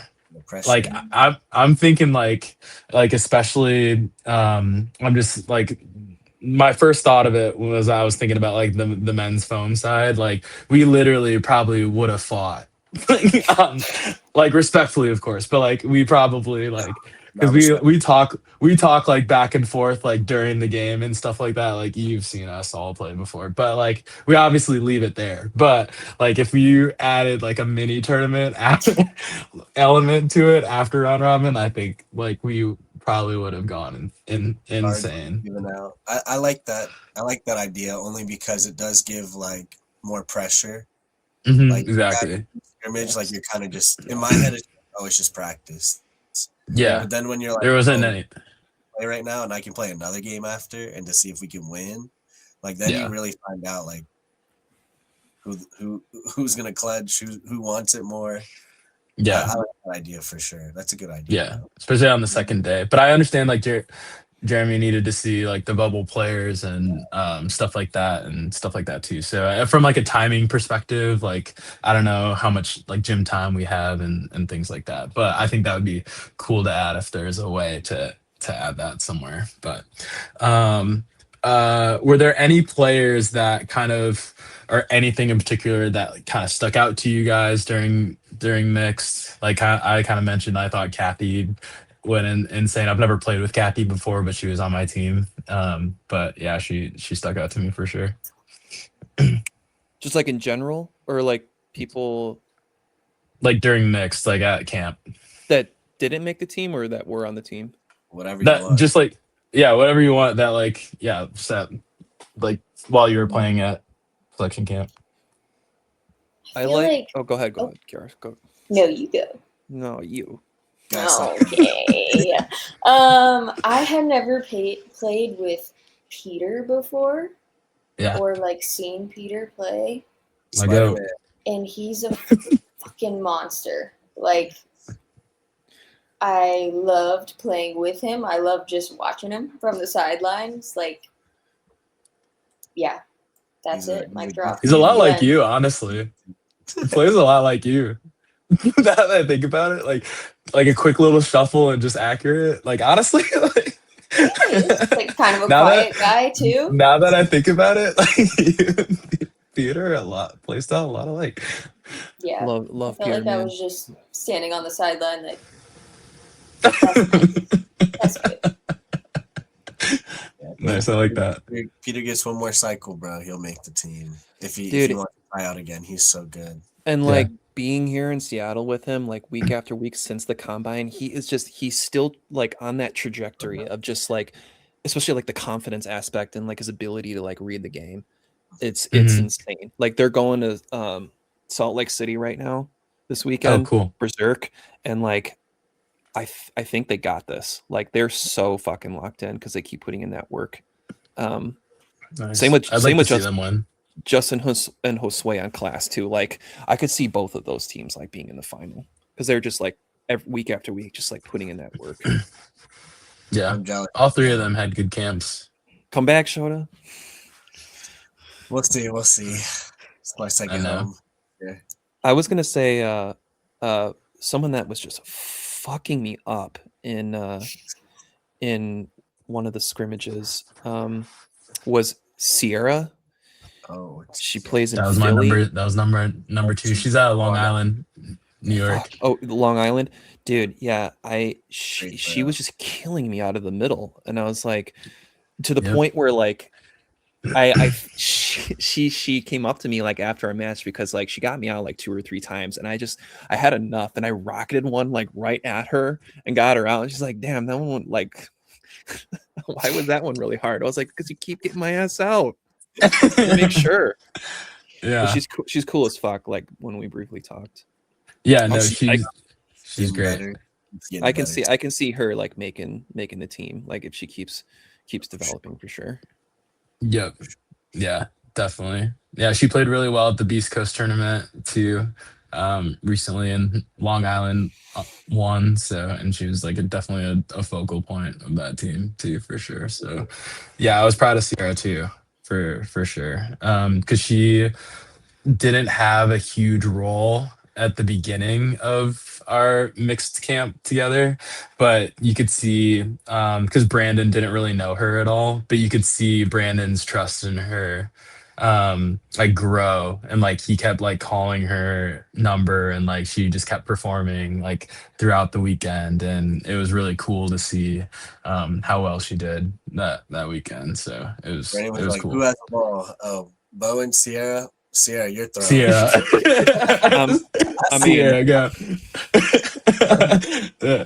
Respect. All right. So after activations were announced, like, what were your initial thoughts of the team? Hey, congratulations, by the way, for making. Also, congrats. Yeah. Go ahead, Kiara. This is going to be a short answer. I feel like I was just excited. I'm just very excited. Period. Yeah. Trying to get her leg back. You heard that, Yeah. everybody? I'm gonna get her lick back. Did were there any sort of thought of like going for women's this cycle, or you were set on mixed? I feel like because a couple of people asked me that at the combine, and I can't think of anything else besides just like, well, I'd go where whoever would take me, I will play, because I just want to like play and contribute to a team as much as I can in whatever way I can, and so whichever feels like a better fit based on like what the makeup of a particular team looks like, I'd be down for. Makes sense. What were your thoughts, Glenn? Oh, I was only mixed foam, and like if I didn't make the team, I'd probably be like, oh, thank God, I can finally fucking stop now. But here I am on another cycle. Another T-shirt. Yeah, right. More money for fucking dodgeball shirts. I love the culture of this squad. You know, every team I've been on, like I want to make sure the culture is fucking solid. Like we're all high level dodgeball players. We know how to play the game, but and you know how it is. Just like one or two people can just bring down the whole fucking vibe of the team. Yeah. It is not like that with mixed foam. So that's why I'm like particularly excited. And I know like Lukas withdrawing was kind of a bummer because like he's been playing for a long time. So like, you know, having that kind of other vet with me would have been nice. But you know, this squad that we have is pretty fucking lethal. You know, I know like there's a lot of new people coming through on the squad, but they're not new to the game. You know, it's Yep. just now we're just kind of in a stage of like what is our dynamic right now? Like, you know, where do the pieces fit? And that and you know, we'll prepare as best we can to that first that camp practice in October, and I think that that'll be a good indicator of like solidifying like the sort of like being locked in for Bangkok, Mhm. you know. um yeah, i I'm just grateful that I can still keep doing this, honestly. So Definitely. trying to be like you one day. Don't do it, man. There's no money in it. Like, I know. It could be one day. But we're doing maybe. it. Never know. We're No, doing I it for kind of one feel day. like it.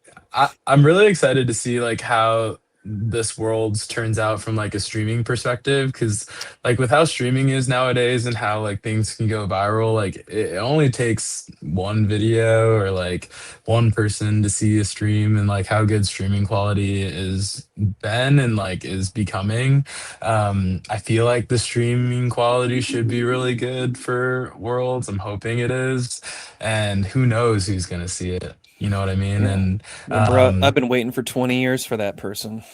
exactly. So, But I think this is a really good opportunity, like this cycle for like we have like good building momentum. I think like the ESPN showcase can be like a springboard for that. And then hopefully that continues into Worlds.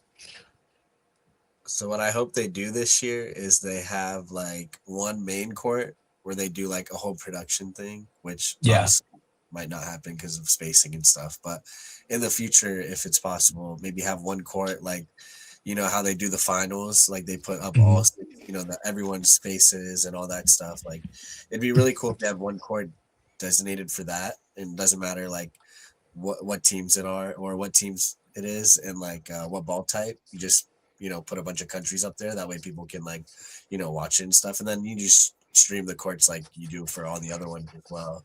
But I Yeah. think that would really help with maybe people understanding the game that will watch the stream and stuff rather than just like putting the game on the stream court for all the dodgeball players that know what's going on. But when you like stumble upon it as a person, like it's very hard to know what's going on.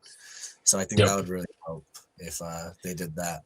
But going off what Glenn talked about, like culture and stuff, I remember last year or 2 years ago, when I was first watching like all the mixed players, like their camaraderie, like it was so funny to watch them play, and then their culture ended up creating mixed berries, right? I think is that right? Yeah. So Yeah. that you have a great group of people. The people that you added, like Derek Johnson, he was on men's last cycle. He's on mixed this cycle. That's a veteran present that you have Mhm. with you now. Greenlee, love Greenlee. She's a sponge. She's been learning. She keeps getting better. I'm very proud of her just on like outsiders perspective for women's. You have Gage, another kind of like his second cycle. Very proud of Geo. I'm looking at the roster Me right now. too. That's why I'm looking Dude, at it. I I was was so hoping. proud I was of really Gio. hoping. Yeah, he's been going through a lot of adversity, a lot of injuries and stuff, and Yep. he finally like was healthy for a certain amount of time to where he can actually perform and play how he knows he could play. Hmm. Because I think it was always there. He just kept getting hurt, and then he Yep. couldn't get better because he kept getting hurt. Yep. Claire's Uh, second cycle, which I'm very proud of. Sorry, but go ahead. no, I was saying like I felt like Gio played well in mixed and men's. Like he could have made either team. Yeah, I Honestly, agree I with thought that. he had He a had a very good crazy year. weekend. He rode with me the whole way in all the scrimmages, and I just fucking like he was never a concern. Like he was just Yeah. making all the right reads, and like I mean there were moments when like he'd take a shot and then look for the catch and like Mhm. didn't get the catch, and he was kind of like, oh, and I was like, dude, no, keep taking those shots. Like you are Yep. making the right reads. Just like that shit's gonna hit. Like and then he fucking did it like the next play. It's like, yes. Just trust yourself. This is Kim's first year, right? Kim's Yeah. first. Congrats to Yep. her. I played with her on the weekend. She was playing well. She listens very well too. Like she wants to learn. It's very Mhm. noticeable For that she sure. wants to learn, and she played really well at NAC when we watched. Mhm. Very proud of her. She's got such a mental toughness to her. Yeah. Literally Matt, no fear at And all. like I'm talking about like laughing like with Kiara and stuff. Like Kim and Kiara together are fucking hilarious. Mhm. It's my buddy. Yeah. Oh yeah, yeah. How is that? Like I think you both started quite at like the same time, right? You and Kim, or I think similar she time? might have started like a year after me, but Okay, similar. Yeah, but you've it's seen been her so much develop, fun. right? You've seen her develop through the whole entire process. How's that been? It's been awesome. I feel like I don't know if it's like something that she considered before, but I was like, dude, you should go out for the team. Like, you can do this. And she was like, yeah. And then she went for it. And I feel like she's just like such a hard worker and like such a good teammate. And it's been really fun just like having my best friend and like getting to work out with her all the time and just like push each other and make each other better has been like such a joy. So I'm very grateful for that. That's awesome. Can't wait to watch you guys play at Worlds. And then you have Matt Levine returning for second cycle. Great player. I mean, he's really like all reliable. Like He's also a vet. Like he's been Yeah. around for a while. He may not traveled as much, but he's been around. he played what UDC, I think. Yeah, He came out one LA tournament with Thieves. Like that's how far back it went. Yeah. Mhm. you got Sayward. Sayward's a dog. Don't even need to talk Dog. about it. Dog. I got Taylor Green, also a vet, and then you have Mhm. Ray. You have a bunch of Seattle people, a lot of West Coast people. West Coast is pretty much running mixed foam, and then we have Yeah. Canadian American Nicholas Danchenko. Unfortunately, he missed combine weekend to play with Mavs at Canadian Nationals, which I totally understand. I mean, I would freaking play in that tournament. That tournament looks amazing. Mhm. But we definitely missed him over the weekend. We'd love to mess. I love messing with Danchenko. I call him Dan Stanko. I call him everything. I'm very proud of him. I'm glad that he made the team as well. Mhm. You want to keep going with the questions, bro? Yeah. So we have our crowdsource questions. We got a Oh, wait. Sorry. Before we get into crowdsource questions. Um um Thinking about like the last cycle's silver medal, like is there anything that you guys are thinking about right now? And like Glenn, like you weren't on the last year's mixed foam team, but of course you've watched the game. um like what do you think like this year's team needs to do differently to win gold, or like play style wise, strategy wise, like what do you think this team needs to do differently? Do you want to go first, Kiara? Sure. I feel like a big thing that we have already started to talk about is like the rush. I think that's a big thing that we're trying to work on and just being more dynamic with that in general. I feel like it didn't seem like it came up that much last World until Canada, and then when it happened, we didn't really have like a plan for how to adjust in the moment. And so I think just like working on that and feeling really comfortable with like all the options that we have is a good place to start. And then yeah, I just hope that I want everybody to know each like know our teammates well and like what everybody's strengths are, how everybody can be best utilized. I think that's super important on any team, but like definitely on a mixed team, just understanding where everybody's at and how you can sync up with anybody in like any combination. Yep.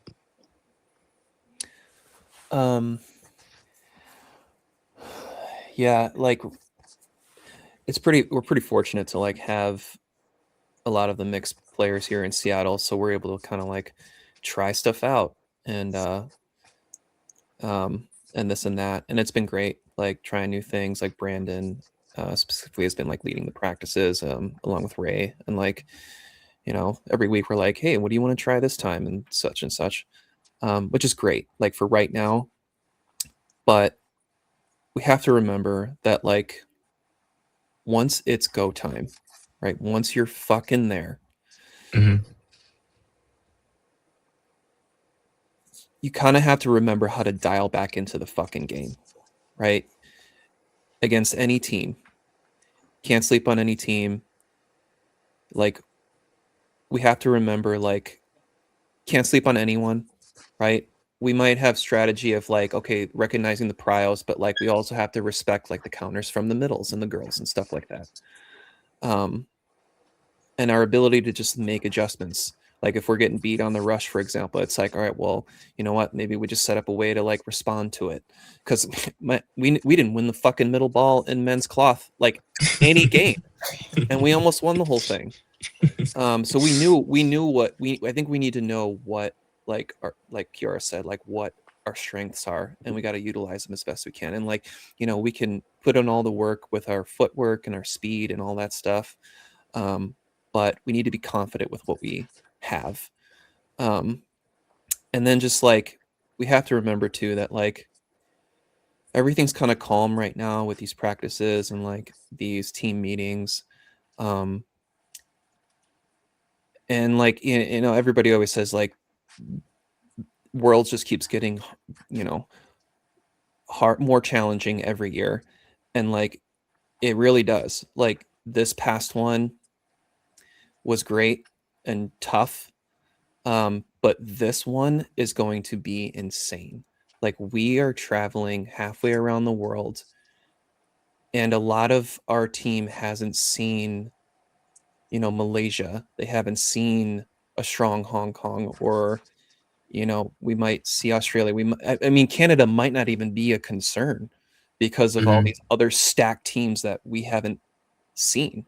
So we Yeah. kind of have to be in a place where like damn, if we can't hit our local players at practice, how the hell are we going to hit like a small Malaysia player like in a fucking critical moment, right? Yeah. In like a semifinal. So like you kind of have to just almost like go back to like the pureness and the just the flow state of the game, and like trusting your accuracy, and like the play calls are there. Like someone died off the rush, that's fine. Like we're going to finish this game. We're going to catch that player back in, and like kind of just have to be in that confident state of mind and just be as prepared as possible, like physically, and try to not make anything too complicated, right? Yeah. It's kind of what I want for our team when it's go time. Yeah, I think it's cool. I think it's cool that you guys do get to, a lot of you guys get to practice, because a lot of you live in Seattle, and like Kara is moving to Seattle pretty soon too. I think within the next month or so. So that's another person on the team that's gonna be in Seattle. So I don't know if that's public info, but yeah, I guess the world oh, knows now. oh yeah. Well, Sorry, Kiara. Edit that sorry, out. Kara. Before We you can guys. edit that. Anyway, but anyway, you guys get to practice a lot, which is cool. Yeah. Uh, I'll text her and ask if we need to edit that out or not. The power of editing, right? Yeah, yeah, of course. Going you were saying Go ahead. about the rush. I think I didn't even realize that you you mentioned the rush about the finals, but I think whenever we have a hard time with the rush in mixed or men's, we either shut it down completely, unless we're like we'll send one person to get all 3 balls. Because sometimes, like when you would just send one person, they have 2 balls to protect themselves. They can try to get out, and then you have all your players on the back line to where they have room to move and they can read everything that's in front of them right when they get the pitch and everything. So you stay far away from them. That's one thing that helps a lot. But then also, like, if you're trading out on the rush, I think that's okay as well. Because, like, as long as you're at least going 1 for 1, then it's fine. But if you keep losing consistently, like if you lose like 2 or 3 in a row, and if in a 40-minute game, you can kind of, play around with some time. But after 2 or 3 games on outsiders, we kind of just like shut it down and we're like, all right, one person go get 3 balls because it's just not working. We can't play down from every game pretty much. So Yeah, totally and then you guys fucking win the tournament.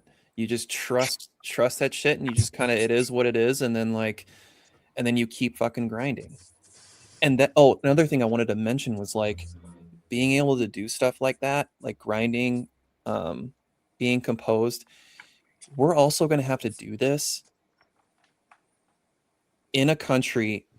I mean, Nate actually says this pretty fucking well. He goes, every time you're on Team USA, it's always us against the world.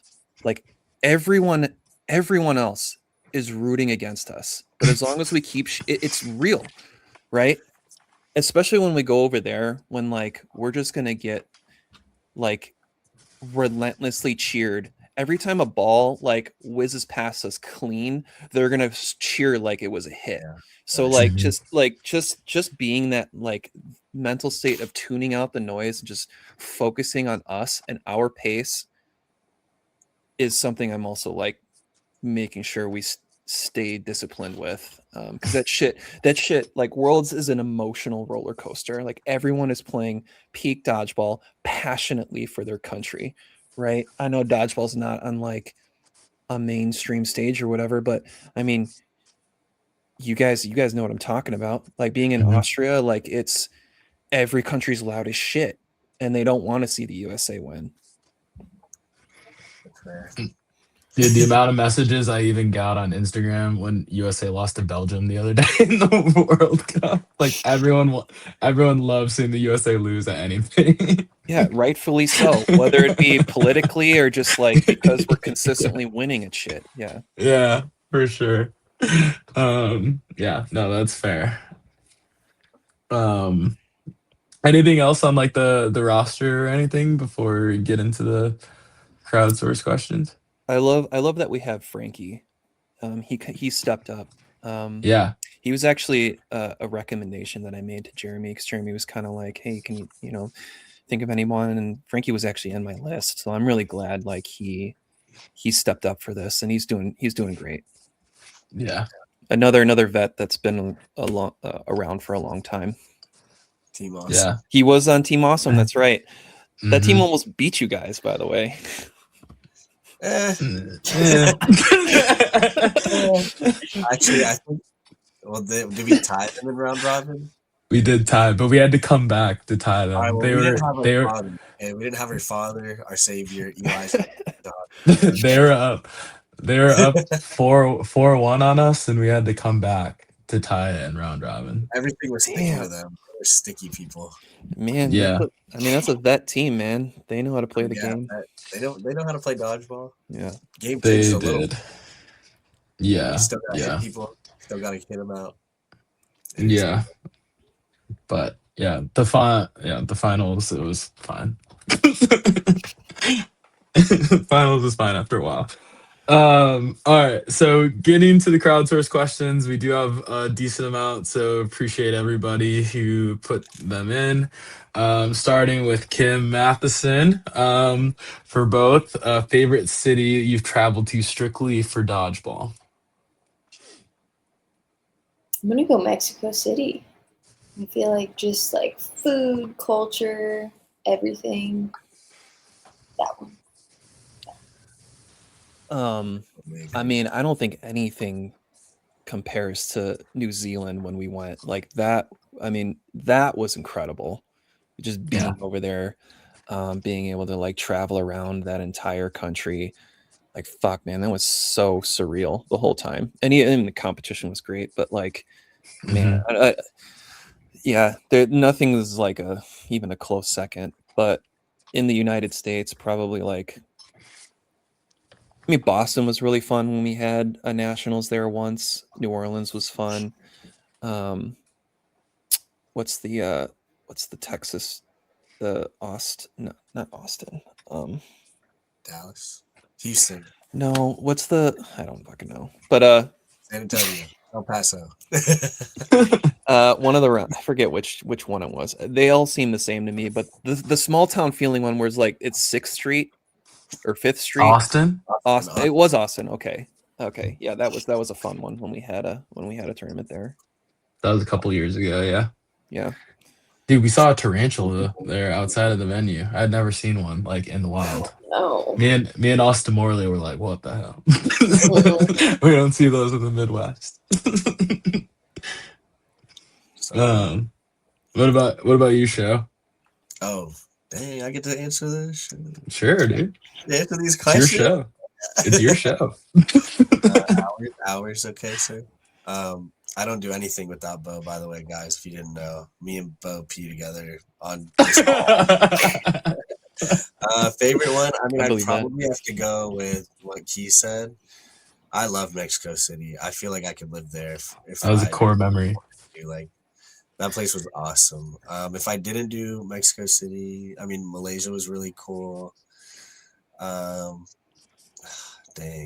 New Zealand was awesome. I mean, everyone. I don't know. Dodgeball is taking me to incredible places. It's really hard to pick. But I would say in the U.S., I mean, Seattle was very cool. If it wasn't Seattle, then dang, I wish I was going to Salt Lake City, but yeah, that would have been a cool one. I don't know. Denver was cool. We went to like the Red Rocks. That was really cool. And Chicago. I think Chicago for sure. Shout out Chicago. Well, yeah. How are you, Bo? Yeah, I mean, Mexico City will be like a core memory forever. That trip was insane. Yeah, I would say that one in the States. I feel like I've really enjoyed Seattle whenever I've gone out there for the thing or the Seattle round when it was like Bo versus Seattle. That round was absurd. I'm bummed I missed that one. I was actually at my brother's wedding that weekend. Well, that's why we won, because you weren't there, because you were Flight's father. You almost broke up Flight early. Yeah. Yeah, I will never forget that tournament in Minneapolis when you literally destroyed us. Not almost solely by yourself, but I was gonna say it's a team effort, man. Might have had 20 kills. It was like you killed Matt, someone else slid over, you killed them, I slid over, killed me, switched corners, killed Ryan McCollum. I was pretty locked in that day, not gonna lie. Yeah. Honey. I think I unlisted that video on YouTube, so I can't go watch it. I'm just kidding. I'm just kidding. All right. Gage Young asks, who are you excited to see at Worlds on the mixed cloth team on USA? I'm trying to refresh. I actually don't remember that roster. I know there's like crossovers. Yep. There is a lot of crossovers. We have I know we have Chaz, we have CC, Chaz, Harley, Quan, Jesse, Nakano, Pyan, Katie McGuire, Lovey, Pierce, McKenna, Rennie, Sarah, Zariri, Sarah Wood, Will Bethard, and Zach Fernald. Man, I like Harley. I like watching him play. So him with a cloth ball is pretty exciting. Pretty excited to see how he delivers with that team. What? Sir. It's cloth Lucas. Facts. It's cloth No, no. Lucas. Yeah. I like Katie McGuire too. She's really been elevating as a player, and I think she fits well with that squad. Some of that PW water, bro. PW water. Good players. Yep. I agree. I agree with that too. I'm also gonna throw Rennie in there. She's so Hey, scrappy. Rennie's She's such a so dog. clutch. Rennie's Was so she, was she the one with that suicide catch? Yes, Oh that Yeah. yeah. Oh my god. Rennie is That one- gross. Insane. I Rennie don't is know so why. annoying to play. Like, I'm just gonna catch this. I would be like diving out of bounds. Yeah.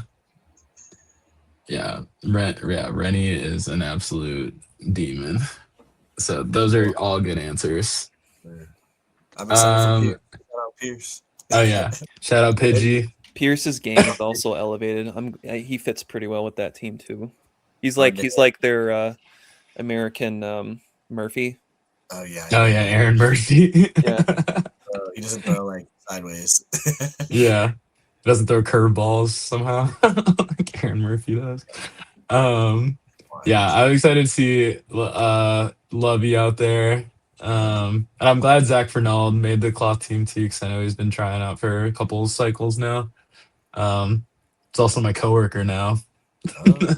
We work at Salesforce together. He was my first Slack. My first day. As soon as I got my Slack on my computer, sent him a message like, "Hey, coworker." So now I can bother him whenever I want. Sam Sayward has a few questions for both. She first says for Kiara, says, "You're one of my favorite teammates of all time. Just wanted you to know that I miss you." So yeah. So, very nice from Sam. That is so And then nice. Thanks,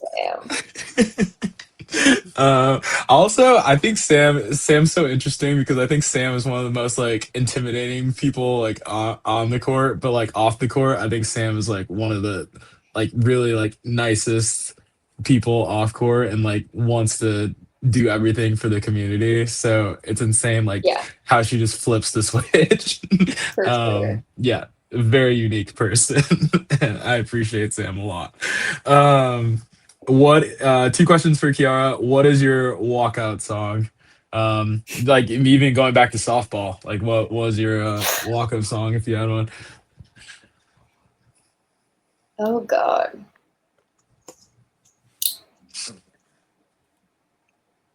Wait, what was my walkout song before, or what would it be now?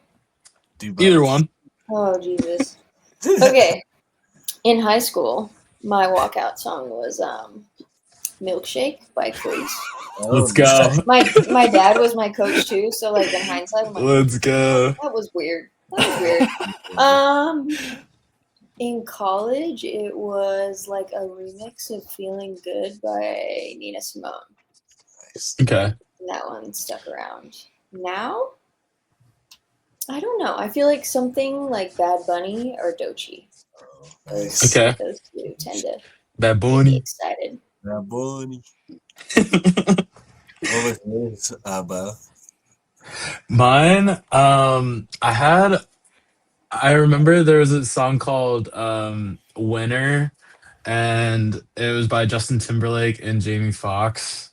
That I used also because I'm black and Asian, I used black and yellow.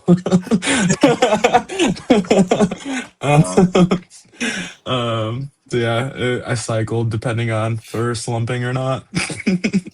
It's never my fault, it was the song's fault. Bad juju. Exactly. What was your show? I did in high school. I did a mix of like Tokyo Drift and Panda. Yep.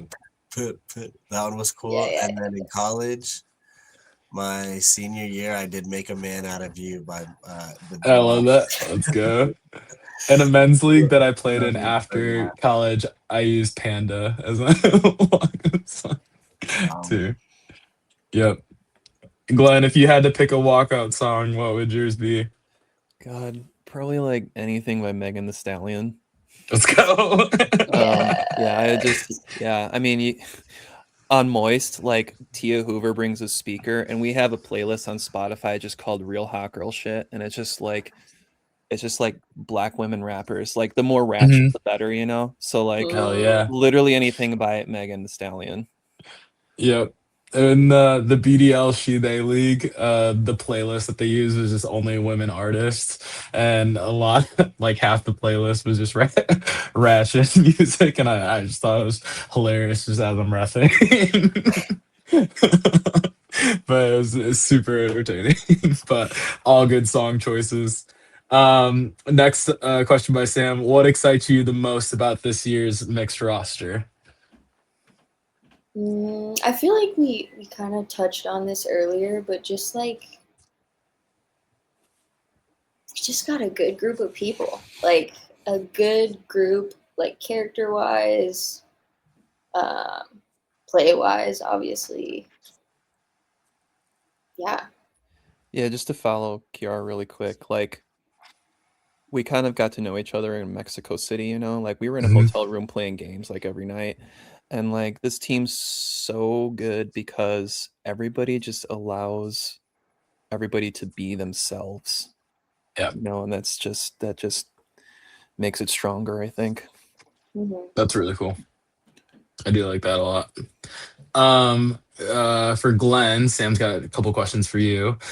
Who is someone that didn't make the team this time around that people should look out for next cycle? I mean, I might be biased, but like just because I'm witnessing their kind of elevated game, but like Josue, Justin, and Peter, like those guys are definitely like even though they kind of had like an expectation of like I'm not sure if I'll make the team, but even if I don't, like I'm putting all this work in to make sure I make this team next year or next cycle, and I'm like, damn, like watch out for these dudes, and they can make mixed or men's. Yeah, I agree I with you agree. 100%, Glenn. Those kids are good. They came in good. They're just getting better every day. I Yeah, mean, they I'm have that. glad that they made the practice squad and then they proved themselves like why they should be there and Hmm. they keep getting better. Yeah, they have Yep, that drive. yep. They all had really good weekends, so I was definitely happy for them for sure. And then other question: what is your "I'll die on this hill" dodgeball take? I'll die on this hill. Oh my god. 8.5 is the best one. Right, 8.5 is the future, bro. Hell no. No, it's has to be foam. Have to get the youth involved, and like have to figure out other ways to source revenue because right now it's just like we're just relying on the backs of like volunteer work for since the beginning of time, and I don't know what that solution looks like yet, but those are the things we need to get dodgeball where it needs to be. Need some We can't rely on like the international scene, like getting it into the Olympics. Like that's a whole other fucking process. Like we kind of have to. I mean, we tried like legitimizing the sport a little bit with elite, and like USA kind of like tried to turn it into like a Premier League, you know.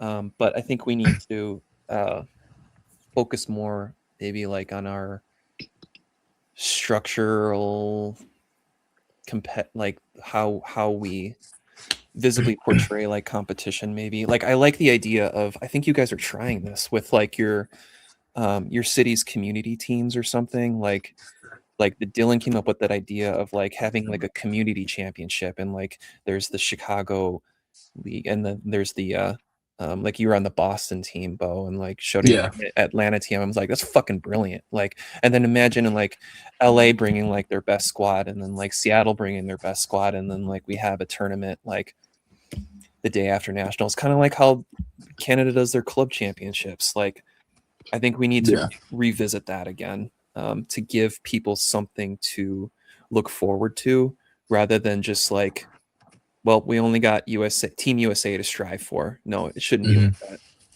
Yeah, that's fair. The All-Stars. We used to Pierce have that Mc- with Elite. oh, Oh, sorry. We used to have that All Stars and Elite, and that was mhm. fucking fun. Yeah, Um, he has to have an all-star game too. Yeah, yeah, and we had it, and it was fucking great. Like playing with yeah. people you don't normally play with on that kind of like high level. It's great. Hmm. Yeah, and like people would watch it too, which was cool. Yeah. All right, Pierce McKenna, shout out Pidgey, asks, go to headband slash bandana and what brand is it?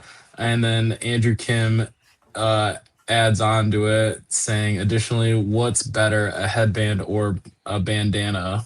And what are the pros and cons of each? Layered. Kiara, yeah, you're a full headband girl, Band. or Like, oh, full bandana over the head bandana over the gal, right? head. Yeah. Yes. I'm more of Yeah. just like the straight across Yep. tied back. You're a sushi Yep. chef. Yeah. Exactly. Yes. Uh, They're Japanese towels, Mm-hmm. actually. I think they're called like yugis, right? Yes. Might have them actually. Wear them. What are we doing? No, I look like I should be behind the bar. I'm telling you right now. I tried to. Oh, you gotta see it. It's not for me. That's how I Right. feel about headbands. They just don't, like, with my hair, it just looks funky. Yeah, I've never got into like the sweatband, you know.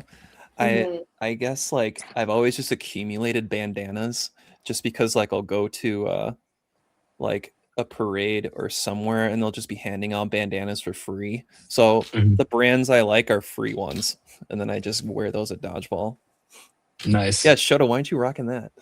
Come on. Yes. Because I would have to clock in to my sushi chef. I've been a sushi chef twice in my life, and I would wear these to work. So That's funny.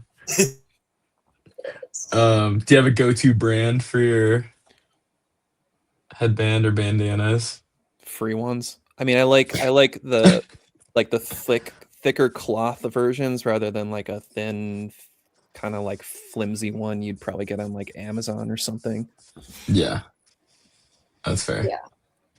I feel like they're all kind of like the same material. So I'm very much like, ooh, that looks like a cute, like fun design. Yes, Shota. Yeah, Shota. Okay, not no with what you were saying, but like This has to be the thumbnail for this podcast, by the way. for sure. I Yeah. literally look like Irashaimase. Welcome in. Come get some sushi. That's hilarious.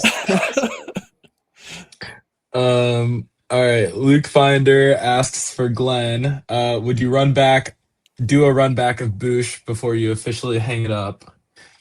Oh my god.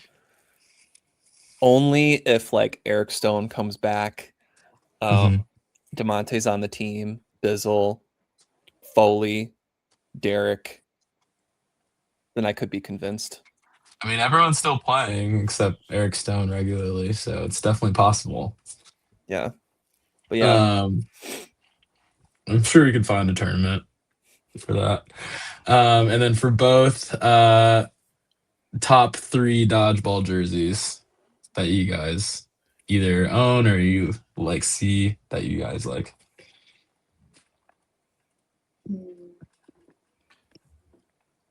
I know Luke asked this question, but I wear that Chicago one like all the fucking time. Mhm. I just love how he makes jerseys in general, but that one specifically just looks great, and it just hits home because all the teams on the back are like, I've been on like most of those teams, so I have a Mhm. tank and a long sleeve, so I'm wearing that one all the time. Honestly, whatever fits good and whatever's new is like my favorite jersey, right? Like these ones behind me, these are all like medium shirts that just don't fit me. They're all fucking great and vibrant, and I wore them all the time when I would get them. But like, yeah, whatever fits good. It's a functional Fair. answer. Yeah. That is a functional answer. What about you, Key? I like the Chicago one too. That one's pretty sweet. I also like the DMV Grizzly one. I like those black jerseys. Those are pretty sweet too. And then your guys' outsider, like Cherry Blossom, the black ones. Mm, It's pretty sharp. nice. Thank you. Thank you. Yeah, I like those. I'm a fan of white jerseys. We never wear our white ones anymore. Eli doesn't like them as much. That's why we don't wear them. He's our dad, so. uh, all right. Brett Cobble asks, Oh will you God. name your baby Brett? I'm gonna name him Alfred. Oh, heard. Lucas asks a couple of questions, starting with for Kiara. One of your superpowers is your composure under pressure. What advice would you give someone trying to find their footing in big moments?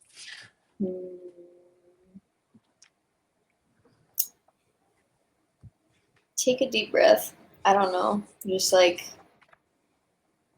trust yourself. Like you know what to do in the moment. Like at the end of the day, it's dodgeball. It's the same game.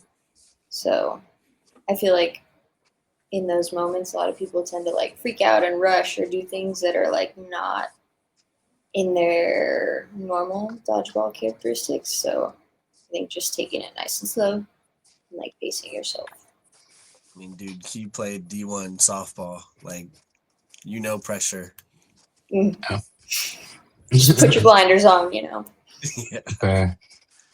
And then he also asks if a Dodge Genie appeared and offered to host any dodgeball event that you could imagine, what would you wish for? I feel like it would be like some kind of combo tournament where like part of it you get to play with your club team for the divisions, and then the other part, like Glenn was mentioning, that Dylan had the idea of like a region team too. Mhm. If there was a magical weekend where it could be that long and everybody's bodies could be okay, that would be super fun, I think. Yeah, the Beast Coast tournament was really cool, and like if the West Coast could do something like that, or like if we could do it on a national stage, that would be pretty cool.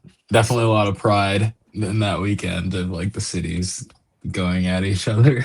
But it's definitely a cool weekend, and you get to showcase a lot of like regional talent that may not get to travel nationally, which is pretty cool to see for sure. I mean, if they did like a foam only nationals, I think they could easily do that at the end of it. You Yeah, do men's, women's mixed, and then the last day on finals day before finals, maybe or after finals, you do like a regional little tournament thing. It'd be cool. all right, Dustin, set it up. Yeah. That's easy, right? Just set it up, Yeah, man. all right, We're the Dustin, people. do it. Dodgeball Genie.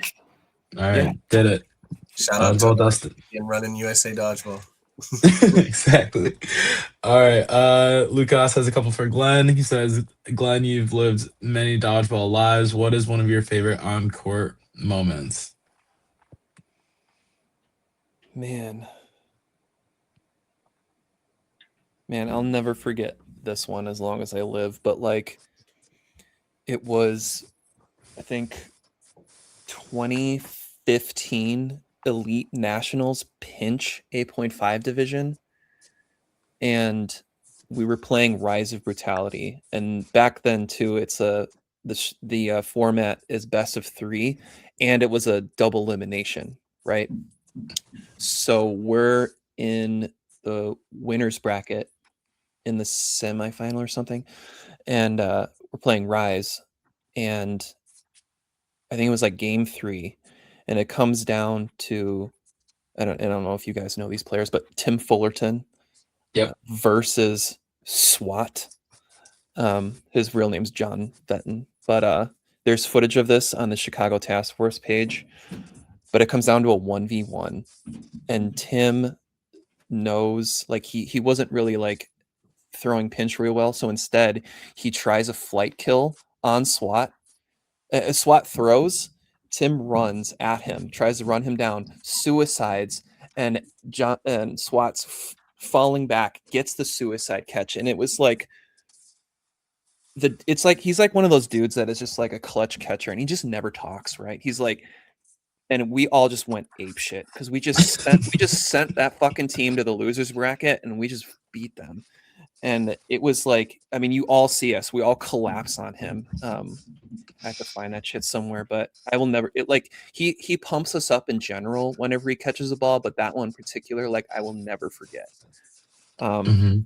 Also, just like, I don't know if you guys have seen like the Cancun footage, but Paige Peterson was in like a similar 1v1 to go to the gold medal match against oh my god, I forgot who it was. But she was in a 1v2, hits, counter, she catches it, wins the match to go to gold, and the entire fucking gym like almost fell to the ground. It was insane. That's like a signature page. Yeah. Oh my god, it was like it's just like big moments that stick out, just like clutch fucking catches to win, to go to a final or something. Like, it's just shit like that. Like, you always remember like who wins tournaments, but like there's always a play or two that you're just like, holy shit. How do we get there? Yeah. Oh man, I've been trying to figure it out for 2 decades. Other question, Lucas asked, most young bloods don't know about your days as an organizer. Can you talk about or take a trip down memory lane about organizing elite dodgeball? No, because that's traumatizing. But yeah, man, like I knew, like, back then, like, it's probably in college, I didn't know what I wanted to do, but I knew I wanted to, like, I was so like passionate about dodgeball that I wanted to just learn everything about it and do what I could to elevate it. And there's relatively nothing at the time, right? There was no real structure, there was no real like content.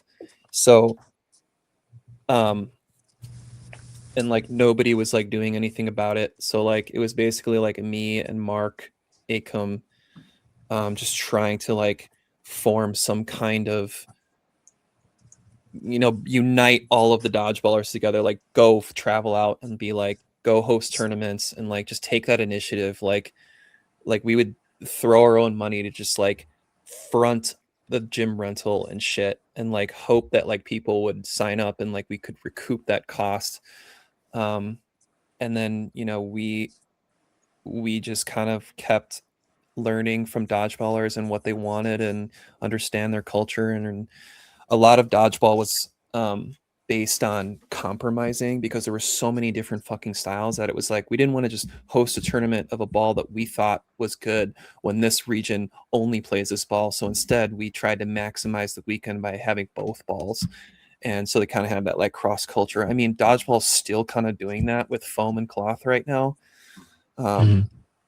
But it was a lot more of, you know, the open 8.5 players, and then bringing in the pinch 8.5 players, and then like the foam 8.25 people in the East Coast, and like just having these compromised tournaments, because at the end of the day, people just wanted more dodgeball. So, you know, we just kind of set out and just kept being like, okay, what do we need now? Okay, well, we need like a season. What does that look like? All right, three or four tournaments per region that leads up to a national championship. And then we just literally just started building shit like that. Like, what do we not have? Oh, we don't have we don't have rules. Like, we don't have rules written out. People are just kind of like, oh, this is what the rule is. Like, there was nothing concrete. So it's just, I mean, a lot of the rules that that you see with USA Dodgeball was actually like drafted by us. And then like we were like, all right, well, no one's like, we're hosting these tournaments, but like we're not getting any spectators. Like, how do we make people watch dodgeball? And we would literally like get fucking flip cameras. Like they didn't have GoPros at the time, and just set them up in the corners. And then I would take that footage and edit matches later.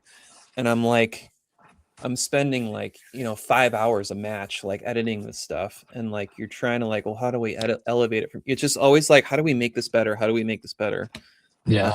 While dealing with fucking like zero disciplinary like stuff with behavior with dodgeballers too. So it's like you're an organizer trying to play your own game, trying to play your top game while trying to worry about like, are we going to get out of this gym on time?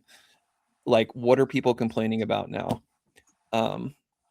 Like Derek always makes fun of me because like he's like, yeah, I just remember 2015 Glen. I would come up to you and be like, hey, I think this guy's pinching on an open division, and I'd be like, nobody's fucking pinching, and I'm so worried about something else. Like, it just got to a point where like the community was elevating.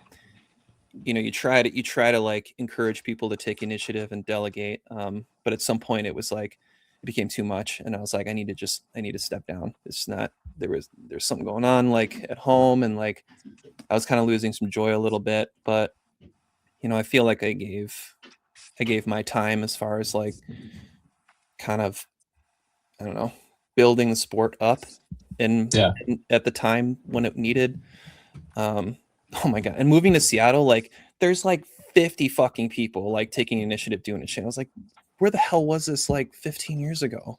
Yeah. So, Lukas is gatekeeping it, dude. But yeah, it was fulfilling in a sense. A part of me does like I try to stay informed with what's going on in the world with dodgeball. And there's still part of me where I'm seeing like the same mistakes over and over, and I'm like, fuck, man, I know I can do something to change it, but I gotta just allow people to figure this out for themselves sometimes. Let them figure it out, let them make mistakes, as hard as it is to watch. But I gotta worry about my own mental health, and I want to just enjoy just playing for just a little bit longer, and I'll take it from there, whatever that may look like. True. Yes.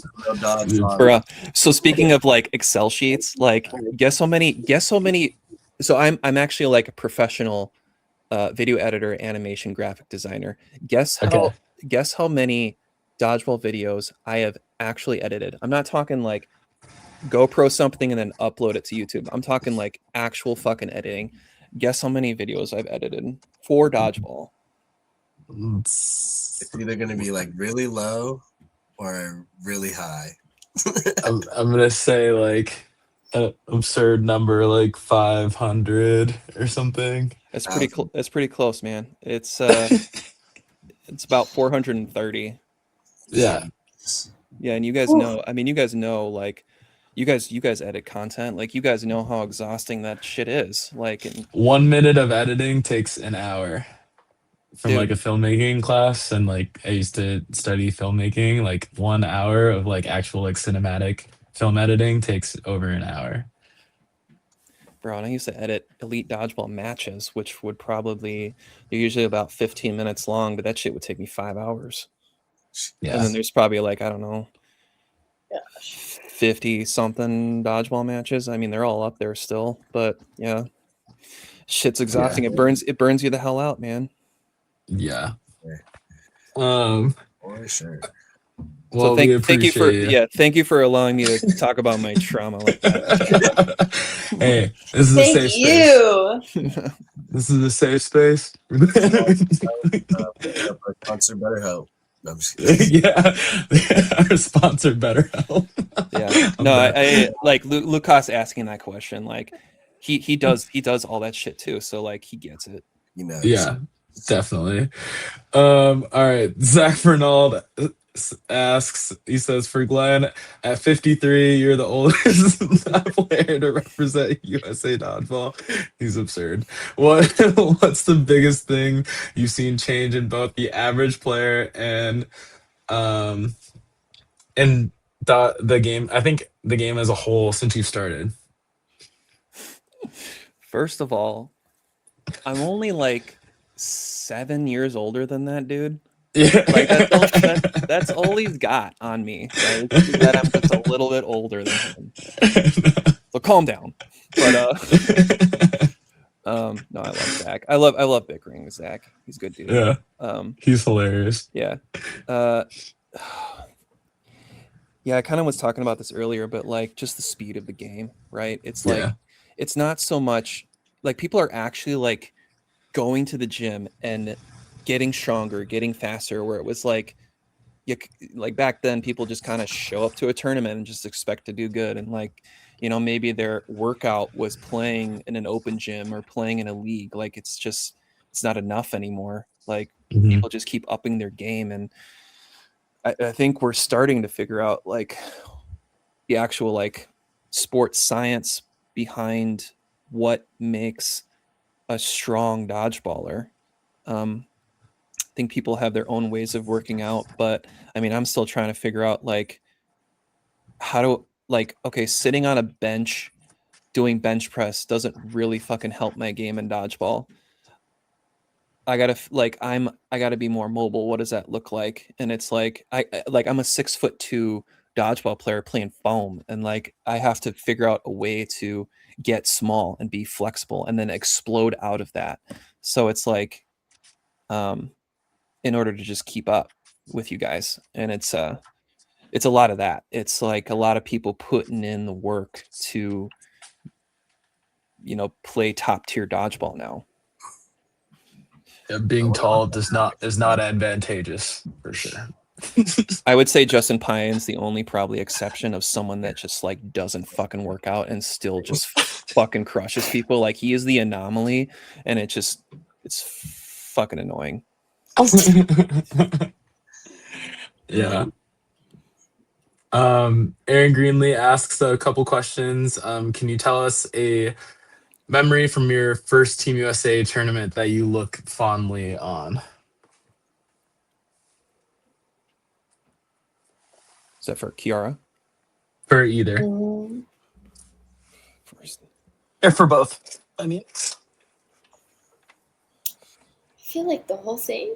I don't know. I remember like opening ceremonies at Worlds in Austria was a big moment. Just like the energy there and like seeing all the different countries and like how excited everybody got and like the different things they did when they were everybody was doing their lap around the gym was just like Parade of Nations. so cool. Just like Yeah. one of those moments that I feel like I was just, I mean, I'm speechless a lot, but like actually speechless, just like, whoa, this is so cool. And I am so grateful that I have the opportunity to be here. That was a big one, I think. Yeah, it's pretty incredible, man. When you're like in a gym with people that don't speak the same language as you, but you're just like automatically friends because it's just you all love the same game, you know? Yeah. Yeah, that's kind of how I mean, yeah, like that particular one in Austria was fucking surreal. But yeah, walking in back in the first sort of rendition of USA Dodgeball in 2018, I think there was only like I don't know, maybe 10 countries at the time, but it was still like damn, this is like the best. This is like the best in the world in this gym right now. This is crazy. Just that first impression. And then yeah, just going to Austria, it's like holy fuck, there's 30 fucking countries here, and everybody's like cheering, and oh my god, it feels like it really feels like the Olympics, you know, in our own way. Yeah. So sick. That was pretty cool. What is one thing that you want your USA teammates to work on before Worlds?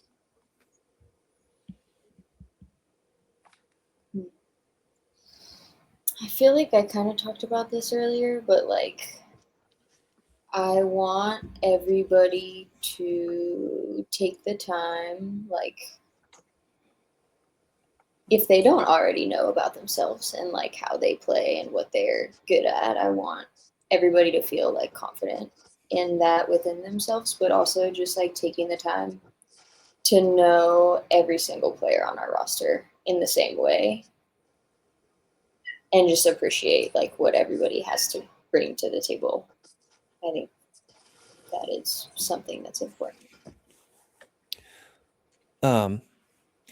I would say just like stay sharp, right? Like don't let up on your workout routines. Like, I know in like our men's foam chat, we're always like sending fucking shirtless fit pics. But like, I think everybody's like, we might not be doing that in mixed foam, but What the heck? I think, yeah, I think everybody's pretty fucking like committed and disciplined with like, because they know like this is it. This isn't like some random tournament. This is big time, big stage, best in the world. And you want to I think everyone's making sure everybody's on the same page with like making sure they're trying to get to their like physical best. Like no one's slacking. Everybody's like driven. Nice. I like that.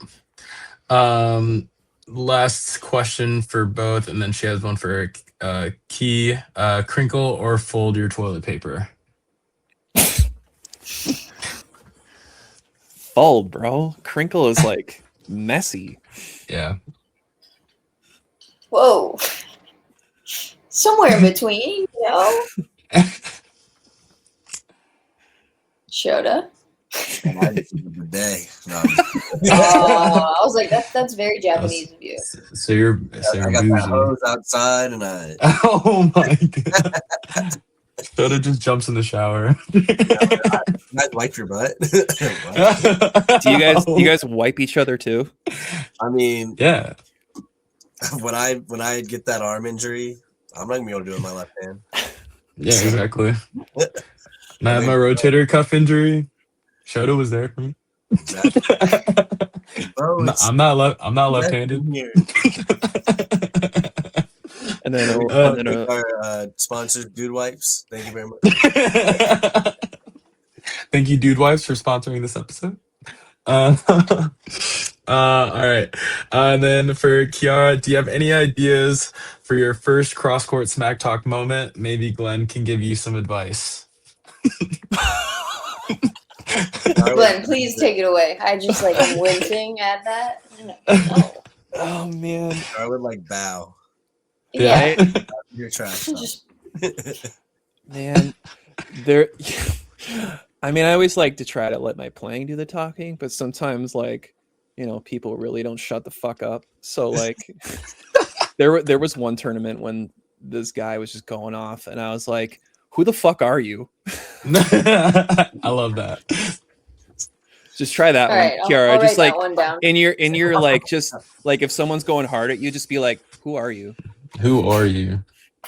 Just flat. Yeah. That is the best. Inside. When I actually first met Glenn, I thought Glenn was going to be the meanest person because Glenn, like, on this, like, when Glenn's playing, like, Glenn has just like a super serious face, and you just like look like a strong grizzly bear. But then, like, like, kind of like Sam Sayward, like, off the court, you're just like the nicest dude. When I think I had the first conversation with you in a Chicago round like a couple of years ago, and because then we first were like, oh yeah, we're both from Chicago, and then I was like, oh shit, like this is not what I was expecting Glenn to be like at all. Frankie describes me as intense. Like I used to be like intense because I'm always just like don't talk to me. Like I'm locked into this game. Like do not bother me. Like I'm in like full killing mentality. Yeah. And then when we played together at midseason in Toronto, and like I remember looking like to my right at you, and it's just like yeah, man. I'm like, all right, yeah. All right, yeah, me too. Yeah, I don't know. You just gotta, I don't know, man. You just gotta learn how to make that switch. I don't know. Yeah. Well, I like playing with Glenn because I'll look to my right, or I'll look to my right, and I'll look at Glenn, and Glenn will look at me, and we're just like TOC, bro. Oh my gosh. The first day was rough, but yes, TOC the second day was just like, all right, Glenn, I trust you. We didn't know what we were doing, just throwing that ball. We just would look at each other and be like, yeah, we're gonna kill that fucker right in front of us.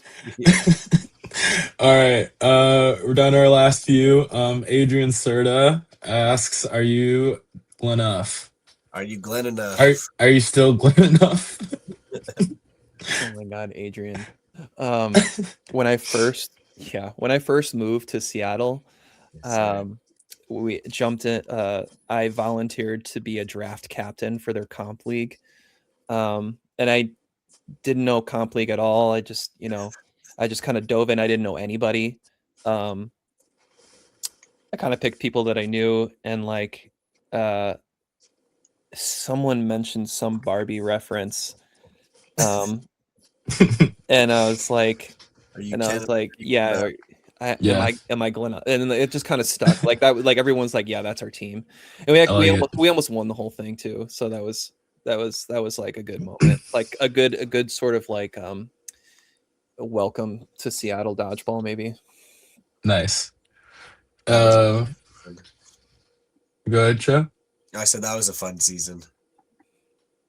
I watched quite a bit of Seattle Dodgeball like league games because I like how Seattle Dodgeball runs the leagues, and I mean the gameplay is your leagues are super competitive. So, and like Wall before tournaments, yeah, the wall ball kind of stinks, but Yeah, and that part stinks. But it's a closer throw because the gym's kind Mhm. of tight. Oh, yeah. It's like 25 Yeah. or 27. Yeah, I don't Nice. I don't play in the comp leagues anymore, Shota, because like Really? it's just I'm just like I have Tuesdays with Oh, true. You Misfits have a and lot then of practice during the week. Fridays with the USA people, and like comp league it's just like you know how it is. It's like people are just you're getting tripled every fucking Hey, offensive they exchange, and do it's just better. like I mean yeah, but like this ain't real. I get it. It's definitely not real dodgeball, but it is dodgeball. Like Yeah, it's wall and ball. like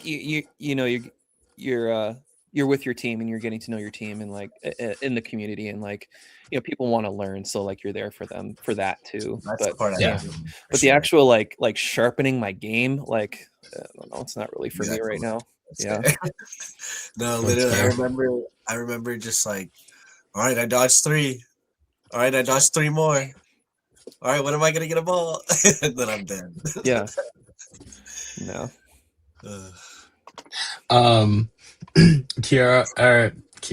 Kara Monroe asks a couple question for each of you, starting with Glenn. What you look at your personal gameplay, what specific strengths or habits of yours do you feel naturally transition over to a cloth play style, and conversely, what aspects of your game do you feel thrive much better in a foam environment? Man, that's a good question. And I feel like with cloth, it was like because I was like a middle, right? So like my job was to like if my name is called, run up, make a kill, get back, right? Especially like early on in the game. Like every throw early on is so precious that if like you're not hitting, you don't have that advantage, and then you're having to fight back, and then you might lose because of player advantage. Yeah. So just that being in that like and like sometimes I wouldn't be a starter. Like I would have to come in. That was kind of our strategy is like I would kind of rotate in and like kick the team into the next gear. Um, so I had to like learn how to like deliver early and whenever my name was called. And just being accurate, right? Like placing ball on body and just I think with cloth it's a little bit different because like you're kind of just running up, running back. I know there's like some chaos that happens in the middle, but I felt like I just needed to get big and strong for cloth and just throw hard because it's a lot closer throw than it is for foam. But I really had to the transition to foam was way harder because I had to get out of my cloth body essentially and kind of slim down and be more flexible and be able to get small, but and figure out how to like throw the 7-inch foam ball again and be accurate. That's another thing too, is like if I'm deciding to play a style, like I have to just stick with that. Like I don't go back and forth with foam and cloth. Like I really just have to just maximize one ball type. And now with the 3 minutes that we have now with WDBF instead of like the long 20-minute games or whatever,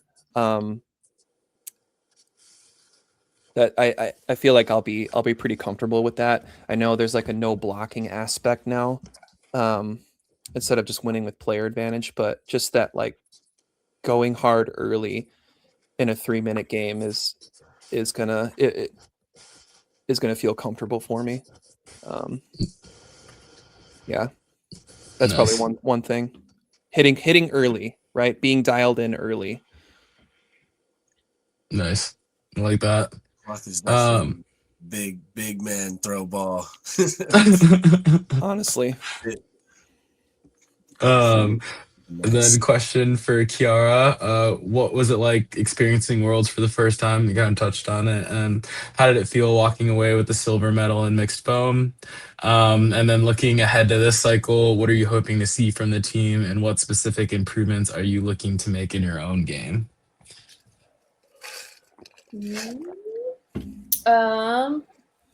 Experiencing Worlds for the first time, I'd say 2 thumbs up. Good time. Definitely something I wanted to do again, but I wanted to do it a little better this time. So I'm glad that, have the opportunity to do that. I think walking away with a silver medal, we'll give it like sideways thumbs, because like that's still an accomplishment in itself, but like not satisfied for sure. Like I think most, if not all of us, walked away from that game just like, Yeah. that's not how that's gonna end next time. And I feel like we're definitely taking that into this time around. What was the rest of the question? And It was a long one. then looking ahead to this cycle, what are you hoping to see from this team, and what specific improvements are you looking to make in your own game? I feel like we touched on this a bit before too, but like just making adjustments as we go, being flexible, like staying on top of working out, staying on top of like studying the game in general. Yeah. From the team point of view. And then me personally, I think with the 3-minute games and then transition in a no block, I was talking to Frankie about this the other day. I just like, I want to feel so comfortable with that transition to no block that like I don't flinch a little, when it happens. Yeah. I'm just like, okay, let's do this. And it's not like any different. I mean, obviously it's different, but like in terms of my reaction to that, I want to feel a little bit more comfortable with that, I would say. So that's something I'm definitely working on. Yeah, I think like no getting comfortable in no block is definitely a learning curve for sure. I hated no block for a long time. Like now I like it, but because I feel like a lot of us, at least like a lot of my friends on the men's foam side, like we talk about how some of us like we're not good blockers anyway. So so, so a lot of times like we don't even try and block. So it's like, all right, like no blocking, like that actually helps us out because they can't block now either. So now we can just go hit them. So Makes them easier to hit. yeah, exactly. That's how I think about it now. Exactly. Yeah. That's it. So I kind of, yeah, like Show said, like kind of just shifted my mindset. So now I like Get it. rid of the ball before they kill me. Exactly. Exactly. And don't think too hard about it. Otherwise, No. kind of fucked. At least that's how I feel. that's why I practice 60 footers, man, so I can just like create that space. Yeah, but my ball would just get snagged out of the air. Yeah. I don't think my ball would make it over there. I'm dead. It would hit them. It'll hit somebody though. All right. Last two questions. One is from Brittany Morales for Kiara and Elisa's husband. What's different? That's a good one. That was a good one. You need a jersey that says Elisa's husband on the back before before everything's all said and done. What's different playing in mixed versus women/open? He kind of touched on it a little bit, like how you kind of approach it, but I don't know if Glenn, you kind of approach it a little different. I'm just laughing at Elise's husband. Do you know that story, Kiara? No, I don't No. think so. I just thought it was funny. Period. Face value. I'll tell you later.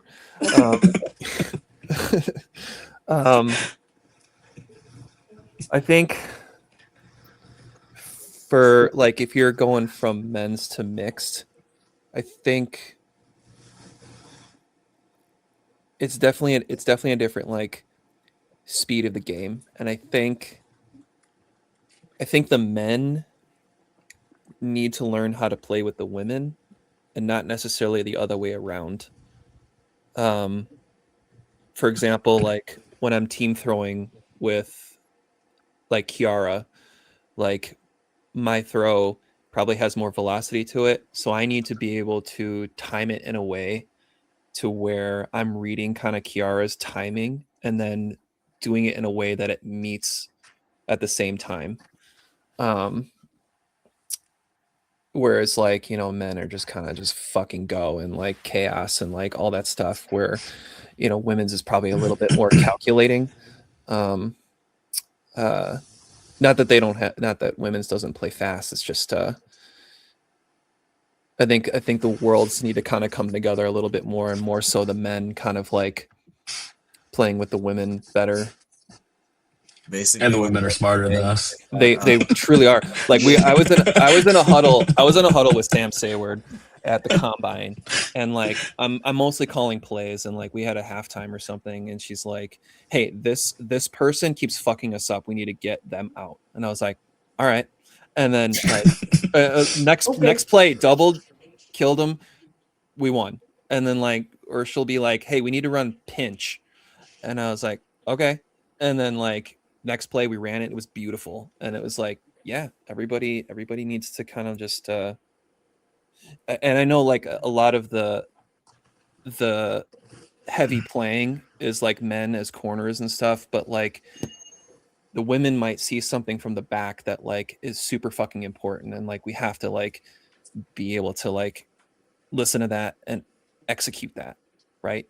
Mm-hmm. I agree with that. Yeah. I'm saying the women think and the men don't. I mean, it's been like that since the dawn of time, has it not? Amen. I mean, I just said the women are smarter than us for sure. But I mean, like to your point, I think it's so interesting how like different countries use the women in mixed. Like Australia use their women different than we do, and Canada use their women different than we do. Like JC plays corner Oh my for God, yeah. Canada, so it's, and then like in Australia, like Show and I have talked about it. Like they use their women a ton to trade, trade out, or just like I was saying, is like we have to focus on them. Like we can't Mhm. ignore them. If we ignore them, we die. Yes. Then it's not even a trade. Like it's just a win for them. Yeah, Yeah, something else I want us like as a mixed crew too is like, I don't know if I said this before, but we have to treat every single player as a prio almost, right? It's like you kind of see whoever's in front of you. If they have all six in and like a guy threw from a corner, but the girl is like staying high, like hit the girl out, like Mhm. take the kill, and then like get ready for the next play. Yeah. Like we should be able to survive these single ball throws as it is, Yeah. and we should just become like a machine and not focus too much on like one or two people. Just be smart, because it's hard for anyone to win a 1v6 or a 1v5. Mhm. Doesn't matter who you are. If you pick away and you keep picking away, they'll eventually get tired. Yeah. Agreed. Last question from Coach Jeremy. Has one for each of you. Starting with Glenn, he says, "How will you apply your roof ball skill set to dodgeball in Thailand?" Shout out Glen. Kiara, do you Just know a what? multi-sport Love athlete. Do you know what What is roof that? ball is? Oh my god. I'll show it to you later, but basically like I'll tell you when you're older. yeah, no, but like it's a When you're sport. more mature. Honestly, roof ball is in the same realm as dodgeball, and they showcase it on ESPN 8. Just throwing that out there first. Okay. So roof ball is Taking like you take a football, you throw it on a roof, and if it comes back down and you catch it, it's 1 point. But there's also like a post up there that if you hit the post and it's 5 points. If you get it around the post, it's 10. So I don't know how, so Josue found this sport like a week before this regional tournament was happening in Washington. And he's like, have you heard of roof ball? I'm like, no. Yeah. So yeah, Bo pulled it up. So this is it. Yeah. My goodness. So he got it around and he caught it. So that's 11 points. So, and you get Favorite 9. point. So Josue's showing me this and I'm like, wait, that's it? This is easy as shit. Like, I'm going to win this tournament. And we showed up and it was in like this family's like home in Redmond, Washington.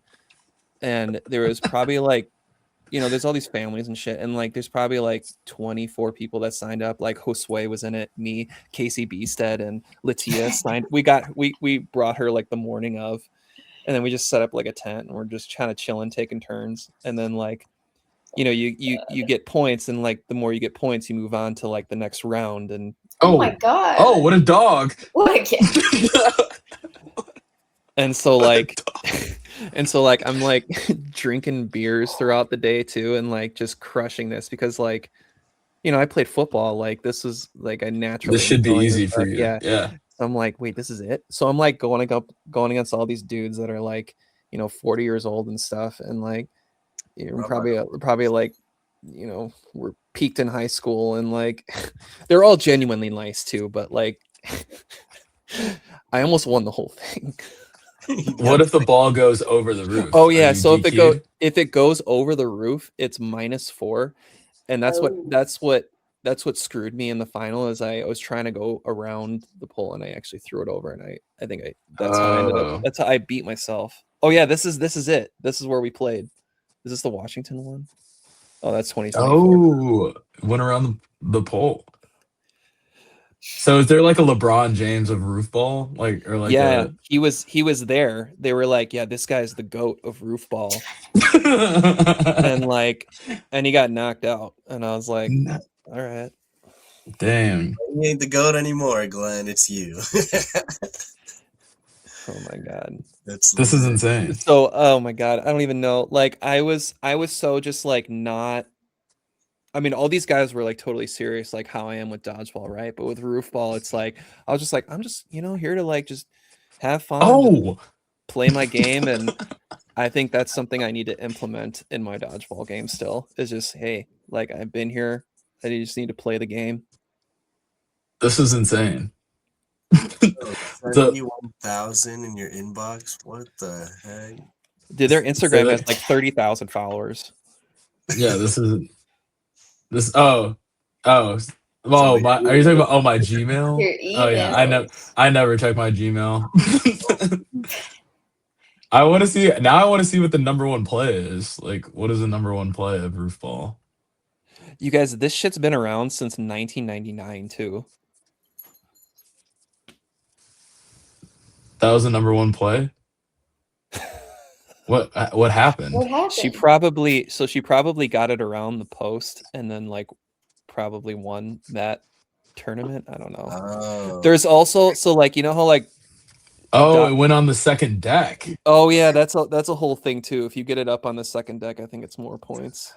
This reminds me of like beer pong at like a frat house where they just make up rules. Like, all right, if it goes around the pole, it goes on the second deck, but then it bounces between your legs, that's another multiplier. And then you get a celebrity shot. Kiara would crush at roof ball, by the way. Yeah. Play, host a tournament. All right, and yeah, we need an all roof ball team now. They were like, if the winner of that Washington regional too automatically qualifies for the U.S. Open, which is happening in Orlando, and Elisa was like, "You are not going to fucking Orlando for roof ball." It's like, and I was like, "Fuck, I'm gonna have to tell Jeremy if roof ball nationals is the same weekend as Bangkok, man. I don't know, man. I Yeah. got to make a Sorry. choice." You're gonna have to make a decision. um, all right, last question for Kiara from Jeremy. What is your perfect meal? Please include one main, two sides, and a bev. Hmm.